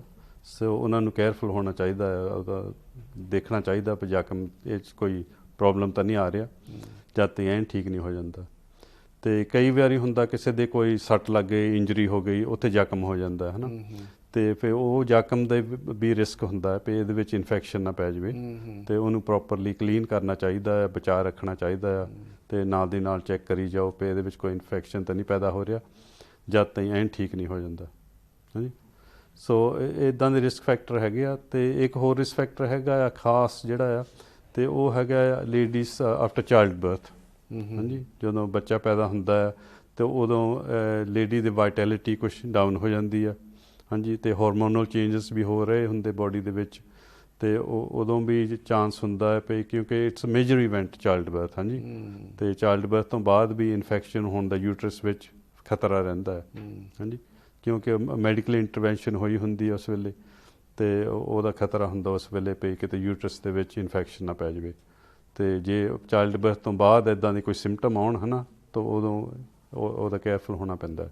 डॉक्टर कोई मैंटली भी फर्क पै जाता समटाइम्स, कोई शौक लगता ਉਹਦੇ 'ਚ ਇਹ ਸੈਪਟਿਸੀਮੀਆ ਵਿੱਚ ਜਦੋਂ ਬਰਥ ਹੁੰਦਾ ਬੱਚੇ ਬਰਥ ਵਿੱਚ? ਹਾਂਜੀ, ਦੈਟਸ ਰਾਈਟ, ਉਦੋਂ ਹੁੰਦਾ ਤਾਂ ਹੈਪੀਨੈਸ ਦਾ ਟਾਈਮ ਆ ਉੱਦਾਂ। ਉਹ ਹਾਂਜੀ, ਦੈਟਸ ਰਾਈਟ। ਤੇ ਪਰ ਬਾਡੀ ਜਿਹੜੀ ਆ ਉਹਦਾ ਜ਼ੋਰ ਲੱਗਾ ਹੁੰਦਾ, ਇਸ ਕਰਕੇ ਵਾਈਟੈਲਿਟੀ ਥੋੜ੍ਹੀ ਜਿਹੀ ਡਾਊਨ ਹੁੰਦੀ ਆ। ਯਾ ਤੇ ਵਾਈਟੈਲਿਟੀ ਡਾਊਨ ਹੋਣ ਦੇ ਨਾਲ ਫਿਰ ਤੁਹਾਡੇ ਇਮਿਊਨ ਸਿਸਟਮ 'ਤੇ ਤਾਂ ਫਰਕ ਪੈਂਦਾ ਹੀ ਆ। ਹਾਂਜੀ, ਯਾ ਤੇ ਇੱਕ ਹੁੰਦਾ ਜੀ ਮਿਸਕੈਰੇਜ ਹੋ ਜਾਵੇ ਲੇਡੀਜ਼ ਨੂੰ। ਹਾਂਜੀ, ਇਨਵੋਲੰਟਰੀ ਹੋ ਜਾਂਦਾ ਕਈ ਵਾਰੀ, ਥੋੜ੍ਹਾ ਹਫ਼ਤਿਆਂ ਬਾਅਦ ਆਫ ਪ੍ਰੈਗਨੈਂਸੀ ਹੈ ਨਾ ਮਿਸਕੈਰੇਜ ਹੋ ਜਾਂਦਾ ਹੈ। ਤੇ ਮਿਸਕੈਰੇਜ ਉਹ ਵੀ ਫਿਰ ਇੱਕ ਤਰ੍ਹਾਂ ਦਾ ਕਈ ਵਾਰੀ ਕਲੀਨ ਕਰਨਾ ਪੈਂਦਾ ਜਾਂ ਸਰਜੀਕਲ ਇੰਟਰਵੈਂਸ਼ਨ ਕਰਨਾ ਪੈਂਦਾ ਹੈ, ਤਾਂ ਉਦੋਂ ਵੀ ਖਤਰਾ ਥੋੜ੍ਹਾ ਜਿਹਾ ਵੱਧ ਜਾਂਦਾ ਹੈ ਸੈਪਟਿਸੀਮੀਆ ਹੋਣ ਦੇ ਨਾਲ। ਇੰਟਰਸਟਿਡ ਡਾਕਟਰ ਗੱਲ ਕਰਦੇ ਹਾਂ, ਫਿਰ ਕਾਲ ਲੈ ਲੈਂਦੇ ਹਾਂ। ਹੈਲੋ ਜੀ, ਸਤਿ ਸ਼੍ਰੀ ਅਕਾਲ। ਹੈਲੋ, ਹਾਂਜੀ ਸਤਿ ਸ਼੍ਰੀ ਅਕਾਲ ਭਾਜੀ। ਭਾਜੀ ਸਵਾਗਤ ਕਰਦੇ ਹਾਂ, ਆਪਣਾ ਨਾਮ ਦੱਸਣਾ ਚਾਹੋਗੇ, ਕਿੱਥੋਂ ਬੋਲਦੇ ਹੋ? ਹਾਂਜੀ ਭਾਜੀ, ਮੈਂ ਜਸਵਿੰਦਰ ਬੋਲਦੀ ਹਾਂ, ਮੈਂ ਬਰਮਿੰਘਮ ਹਾਰਬੋਨ ਤੋਂ ਬੋਲਦੀ ਹਾਂ। ਭਾਜੀ ਸਵਾਗਤ। ਹੁਣ ਤੁਸੀਂ ਪੁੱਛੋ, ਡਾਕਟਰ ਜੀ ਨੇ ਤੁਹਾਨੂੰ ਜਵਾਬ ਦੇਣਗੇ। ਹਾਂਜੀ ਪੁੱਛੋ ਜੀ। ਹਾਂਜੀ, ਸਤਿ ਸ਼੍ਰੀ ਅਕਾਲ ਡਾਕਟਰ ਸਾਹਿਬ। ਸਤਿ ਸ਼੍ਰੀ ਅਕਾਲ ਜੀ। ਹਾਂਜੀ ਭਾਜੀ, ਮੈਂ ਤਾਂ ਬਸ ਤੁਹਾਡਾ ਥੈਂਕ ਯੂ ਕਰਨਾ ਚਾਹੁੰਦੀ ਹਾਂ। ਹਾਂਜੀ, ਕਿਉਂਕਿ ਮੈਨੂੰ ਪ੍ਰੋਬਲਮ ਸੀਗੀ ਪਹਿਲਾਂ, ਤੇ ਉਹਦੇ ਲਈ ਮੈਂ ਤੁਹਾਡੇ ਤੋਂ ਲਈ ਸੀ ਮੈਡੀਸਨ। ਮੇਰੀ ਸਾਈਨਸ ਦੀ ਸੀ, ਜਿੱਦਾਂ ਬਹੁਤ ਜ਼ਿਆਦਾ ਪ੍ਰੋਬਲਮ ਸੀਗੀ, ਮੈਂ ਪ੍ਰੈਸ਼ਰ ਦੀ ਕਰਵਾਇਆ, ਤੇ ਬਾਅਦ ਵਿੱਚ ਫਿਰ ਮੈਂ ਤੁਹਾਡਾ ਪ੍ਰੋਗਰਾਮ ਅਕਾਲ ਚੈਨਲ ਤੋਂ ਦੇਖਿਆ, 2 ਵੀਕਾਂ ਮੈਂ ਟਰਾਈ ਕੀਤੀ, ਕਾਫੀ ਫੋਨ ਲਈ ਪਰ ਨਹੀਂ ਲੱਗਿਆ, ਬਿਜ਼ੀ ਬਹੁਤ ਸੀ। ਤੇ ਫਿਰ ਮੈਂ ਤੁਹਾਨੂੰ ਦੱਸਿਆ ਸਾਰੀ ਪ੍ਰੋਬਲਮ ਫੋਨ ਕਰਕੇ ਤੇ ਤੁਸੀਂ ਮੈਨੂੰ ਮੈਡੀਸਨ ਦਿੱਤੀ ਸੀ। ਹਾਂਜੀ। ਤੇ ਉਹਦੇ ਨਾਲ ਮੈਨੂੰ 4 ਵੀਕਾਂ ਦੇ ਵਿੱਚ ਐਨ ਪ੍ਰੋਪਰ ਫਰਕ ਪੈ ਗਿਆ। ਮੇਰੇ ਨੱਕ ਦੇ ਵਿੱਚੋਂ ਇਹਦਾ ਸਮੈਲ ਆਉਂਦੀ ਹੁੰਦੀ ਸੀ, ਜਿੱਦਾਂ ਕਦੀ ਕਦੀ ਮੇਰੇ ਗਲੇ ਦੇ ਵਿੱਚੋਂ ਵੀ ਸਮੈਲ ਆਉਣੀ, ਜਿੱਦਾਂ ਬੈਡ 'ਚ। ਤੇ ਪਰ ਜਦੋਂ ਮੈਂ 4 ਵੀਕਾਂ ਖਾਧੀ ਤੁਹਾਡੀ ਦਵਾਈ ਤੇ ਮੈਨੂੰ ਬਿਲਕੁਲ ਫਰਕ ਪੈ ਗਿਆ। ਕੀ ਬਾਤ, ਬਹੁਤ ਅੱਛੀ। ਤੇ ਮੈਂ ਕਿਹਾ ਕਹਿੰਦੇ ਹੁੰਦੇ ਆ ਕਿ ਡਾਕਟਰ ਵੀ ਇੱਕ ਰੱਬ ਦਾ ਹੀ ਰੂਪ ਹੁੰਦੇ ਆ, ਪਰ ਮੇਰੇ ਲਈ ਵਾਕਿਆ ਹੀ ਤੁਸੀਂ ਉਹ ਸਾਬਤ ਹੋਏ ਤੇ ਮੈਂ ਤੁਹਾਡਾ ਬਹੁਤ ਬਹੁਤ ਥੈਂਕ ਯੂ ਕਰਦੀ ਹਾਂ। ਤੇ ਅੱਗੇ ਵੀ ਮੈਂ ਹੁਣ ਸਾਰਿਆਂ ਨੂੰ ਦੱਸਦੀ ਵੀ ਆ ਕਿ ਕਿੱਦਾਂ ਮੈਨੂੰ ਫਰਕ ਪਿਆ। ਮੈਂ ਤੁਹਾਡਾ ਅਕਾਲ ਚੈਨਲ ਤੋਂ ਨੰਬਰ ਲਿਆ ਸੀ ਹਨਾ। ਤੇ ਦਵਾਈ ਵੀ ਇੰਨੀ ਜ਼ਿਆਦਾ ਜਿੱਦਾਂ ਕੋਈ ਔਖੀ ਨਹੀਂ ਹੈਗੀ ਖਾਣੀ, ਬਸ ਟਾਈਮ ਦੇ ਨਾਲ ਜੋ ਤੁਸੀਂ ਪਰਹੇਜ਼ ਕਹੇ ਮੈਂ ਉਹ ਸਾਰੇ ਕੀਤੇ। ਤੇ ਪ੍ਰੋਗਰਾਮ ਤੁਹਾਡਾ ਦੇਖਦੇ ਰਹੀਦਾ, ਗੱਲਾਂ ਬਹੁਤ ਜ਼ਿਆਦਾ ਵਧੀਆ ਤੁਸੀਂ ਕਰਦੇ ਆ ਸਾਰੇ। ਭਾਜੀ ਵੀ ਨਾਲ ਦੇ ਬੈਠੇ ਬਹੁਤ ਨਾਈਸ ਗੱਲਾਂ ਕਰਦੇ, ਏਦਾਂ ਲੱਗਦਾ ਜਿੱਦਾਂ ਤੁਸੀਂ ਘਰ 'ਚ ਬੈਠੇ ਆ ਤਾਂ ਅਸੀਂ ਸਾਰੇ ਤੁਹਾਡੀਆਂ ਗੱਲਾਂ ਸੁਣਦੇ ਹੁੰਦੇ ਆ। ਹਾਂਜੀ ਹਾਂਜੀ, ਥੈਂਕ ਯੂ ਵੈਰੀ ਮਚ। ਜਿੱਦਾਂ ਆਪਾਂ ਕੰਮ ਕਰਦੇ ਕਰਦੇ ਟਾਈਮ ਕੱਢ ਕੇ ਆਪਾਂ 1 ਘੰਟੇ ਲਈ ਤੁਹਾਡਾ ਪ੍ਰੋਗਰਾਮ ਦੇਖੀਦਾ, ਬਹੁਤ ਚੰਗੀਆਂ ਗੱਲਾਂ ਵਿੱਚੋਂ ਸੁਣਨ ਨੂੰ ਮਿਲਦੀਆਂ ਹਨਾ। Thank you very much. ਬਹੁਤ ਬਹੁਤ ਥੈਂਕ ਯੂ ਕਿ ਇੰਨੀ ਵਧੀਆ ਤੁਸੀਂ ਦਵਾਈ ਦਿੰਦੇ ਆ। ਤੇ ਮੈਂ ਸਾਰਿਆਂ ਨੂੰ ਇਹੀ ਐਡਵਾਈਸ ਕਰਦੀ ਕਿ ਜੇ ਤੁਹਾਨੂੰ ਕੋਈ ਵੀ ਪ੍ਰੋਬਲਮ ਆ ਤੁਹਾਡੇ ਲਈ ਫੋਨ ਕਰਨ, ਤੁਹਾਡੇ ਤੋਂ ਪਤਾ ਕਰਨ, ਕਿਉਂਕਿ ਬਾਕੀ ਜਿਹੜੀਆਂ ਦਵਾਈਆਂ ਆਪਾਂ ਖਾਂਦੇ ਡਾਕਟਰਾਂ ਤੋਂ ਮਿਲਣੇ ਪਰ ਕਾਫੀ ਜਿੱਦਾਂ ਸਾਈਡ ਇਫੈਕਟਸ ਹੁੰਦੇ ਆ ਉਹਨਾਂ ਦੇ ਨਾਲ ਹਨਾ। ਹਾਂਜੀ, ਦੈਟਸ ਰਾਈਟ। ਤੇ ਬਹੁਤ ਵਧੀਆ, ਬਹੁਤ ਤੁਹਾਡਾ ਧੰਨਵਾਦ ਭਾਜੀ, ਤੁਹਾਨੂੰ ਵੀ ਬਹੁਤ ਬਹੁਤ ਜ਼ਿਆਦਾ ਧੰਨਵਾਦ। ਇੰਨੀਆਂ ਸੋਹਣੀਆਂ ਤੁਸੀਂ ਗੱਲਾਂ ਕਰਦੇ ਰਹੋ, ਬਹੁਤ ਸਾਡੇ ਕੰਮ ਦੀਆਂ ਗੱਲਾਂ ਆ। ਥੈਂਕ ਯੂ ਭਾਜੀ, ਥੈਂਕ ਯੂ। ਬਹੁਤ ਅੱਛਾ ਲੱਗਦਾ ਜਦੋਂ ਤੁਸੀਂ, ਮੈਂ ਹਮੇਸ਼ਾ ਕਹਿੰਦਾ ਆਪਣਾ ਫੀਡਬੈਕ ਦਿਆ ਕਰੋ, ਹਮੇਸ਼ਾ ਅਕਾਲ ਚੈਨਲ ਨੂੰ ਸਪੋਰਟ ਕਰੋ। ਦੇਖੋ ਅਕਾਲ ਚੈਨਲ ਹਮੇਸ਼ਾ ਕੋਸ਼ਿਸ਼ ਕਰਦੀ ਹੈ ਕੁਝ ਇੱਦਾਂ ਦੇ ਪ੍ਰੋਗਰਾਮ ਲੈ ਕੇ, ਤਰ੍ਹਾਂ ਤਰ੍ਹਾਂ ਦੇ ਐਜੂਕੇਸ਼ਨ ਇਨਫੋਰਮੇਟਿਵ, ਜਿੱਥੇ ਤੁਹਾਡਾ ਭਲਾ ਹੋ ਸਕੇ। ਸਾਡਾ ਫਰਜ਼ ਬਣਦਾ, ਬਿਕੋਜ਼ ਤੁਸੀਂ ਅਕਾਲ ਚੈਨਲ ਨੂੰ ਸਪੋਰਟ ਕਰਦੇ ਹੋ, ਅਸੀਂ ਇੱਦਾਂ ਦੇ ਪ੍ਰੋਗਰਾਮ ਲੈ ਕੇ ਆਉਂਦੇ ਜਿਹਦੇ ਨਾਲ ਤੁਹਾਡੀ ਮਦਦ ਹੁੰਦੀ ਹੈ। ਇਹ ਦੋਨੇ ਇੱਕ ਦੂਜੇ ਦੀ ਮਦਦ ਕਰਕੇ ਦੁਨੀਆ ਅੱਗੇ ਚੱਲਦੀ ਹੈ। ਉਹ ਦੂਜੇ ਗੱਲ ਭੈਣ ਜੀ ਦਾ ਫੋਨ ਆਇਆ, ਬਹੁਤ ਇੰਪੋਰਟੈਂਟ ਹੈ। ਜਿਹਨੇ ਵੀ ਡਾਕਟਰ ਕੋਲ ਇਲਾਜ ਕਰਾਉਂਦੇ ਪਲੀਜ਼ ਦੱਸਿਆ ਕਰੋ, ਫੀਡਬੈਕ ਦਿਆ ਕਰੋ, ਕਿਉਂਕਿ ਬੜਾ ਇੰਪੋਰਟੈਂਟ ਹੁੰਦਾ ਕਿ ਲੋਕਾਂ ਨੂੰ ਹੁੰਦਾ ਕਿ ਬੜੀ ਛੇਤੀ ਇਲਾਜ ਹੋ ਜਾਵੇ। ਦਿਲਾਂ ਦੇ ਵਿੱਚ ਹੀ ਕਈ ਨੂੰ ਮਹੀਨੇ, 2 ਮਹੀਨਾ, 1.5 ਮਹੀਨਾ ਲੱਗ ਜਾਂਦਾ। ਸੋ ਆਪਾਂ ਆਪਣੀ ਬੋਡੀ 'ਤੇ ਬੜਾ ਡਿਪੈਂਡ ਕਰਦਾ। ਵੁੱਡ ਬੀ ਨਾਈਸ ਕਿ ਤੁਸੀਂ ਆਪਣੀ ਫੀਡਬੈਕ ਦਿਆ ਕਰੋ। ਬਾਕੀ ਪਲੀਜ਼ ਨਾਲ ਦੀ ਨਾਲ ਅਕਾਲ ਚੈਨਲ ਨੂੰ ਸਪੋਰਟ ਕਰੋ, ਸਾਡਾ ਹੌਸਲਾ ਵੱਧਦਾ। ਅਸੀਂ ਇੱਦਾਂ ਦੇ ਹੋਰ ਅੱਛੇ ਪ੍ਰੋਗਰਾਮ ਲੈ ਕੇ ਆਈਏ ਜਿੱਥੇ ਕਿ ਤੁਹਾਡੀ ਮਦਦ ਹੋ ਸਕੇ। ਥੈਂਕ ਯੂ ਤੁਹਾਡਾ ਆਪਣਾ ਭੈਣ ਜੀ ਕਾਲ ਕਰਨ ਦਾ। ਜੀ ਡਾਕਟਰ ਜੀ, ਦੇਖੋ ਇੱਦਾਂ ਤੁਸੀਂ ਸੁਣਦੇ ਹੋ ਕਿਸੇ ਨੂੰ ਫਰਕ ਪੈ ਗਿਆ ਤੇ ਉਹਨਾਂ ਦੀ ਆਵਾਜ਼ 'ਚ ਵੀ ਫਰਕ ਹੈ, ਖੁਸ਼ ਨੇ, ਹੈਪੀ ਨੇ, ਦੇਖੋ ਬਹੁਤ ਖੁਸ਼ ਨੇ। ਹਾਂਜੀ, ਬਹੁਤ ਖੁਸ਼ ਸੀ ਕਰਕੇ। ਦੇਖੋ ਇਹਨੂੰ ਦੱਸਿਆ ਪਏ ਉਹ ਬਹੁਤ ਚਿਰਾਂ ਤੋਂ ਬਿਮਾਰੀ ਸੀ ਇਹਨਾਂ ਨੂੰ, ਤੇ ਇਹ ਹਰ ਟਰੀਟਮੈਂਟ ਲੈ ਇੰਨੀ ਪਹਿਲਾਂ ਟਰੀਟਮੈਂਟ ਕਰਾਈ ਸੀਗੀ ਆਪਣੇ GP ਤੋਂ, ਤੇ ਉਹ ਕਾਮਯਾਬ ਨਹੀਂ ਹੋਈਆਂ ਦਵਾਈਆਂ, ਉਹਨਾਂ ਦੇ ਕੋਈ ਸਾਈਡ ਇਫੈਕਟ ਵੀ ਹੋਏ ਹੋਗੇ। ਤੇ ਪਰ ਇਹਨਾਂ ਦੇ ਕੇਸ ਜਿਹੜਾ ਸੀ ਉਹ 1 ਮਹੀਨੇ 'ਚ ਹੀ ਠੀਕ ਹੋ ਗਿਆ। ਸੋ ਅਸੀਂ ਵੀ ਕਈ ਵਾਰੀ ਸਰਪ੍ਰਾਈਜ਼ਡ ਹੋਈਦਾ, ਹੈਰਾਨ ਹੋਈਦਾ ਵੀ ਇੰਨੀ ਜਲਦੀ ਹੋਮਿਓਪੈਥੀ ਦਵਾਈ ਕੰਮ ਕਰ ਗਈ।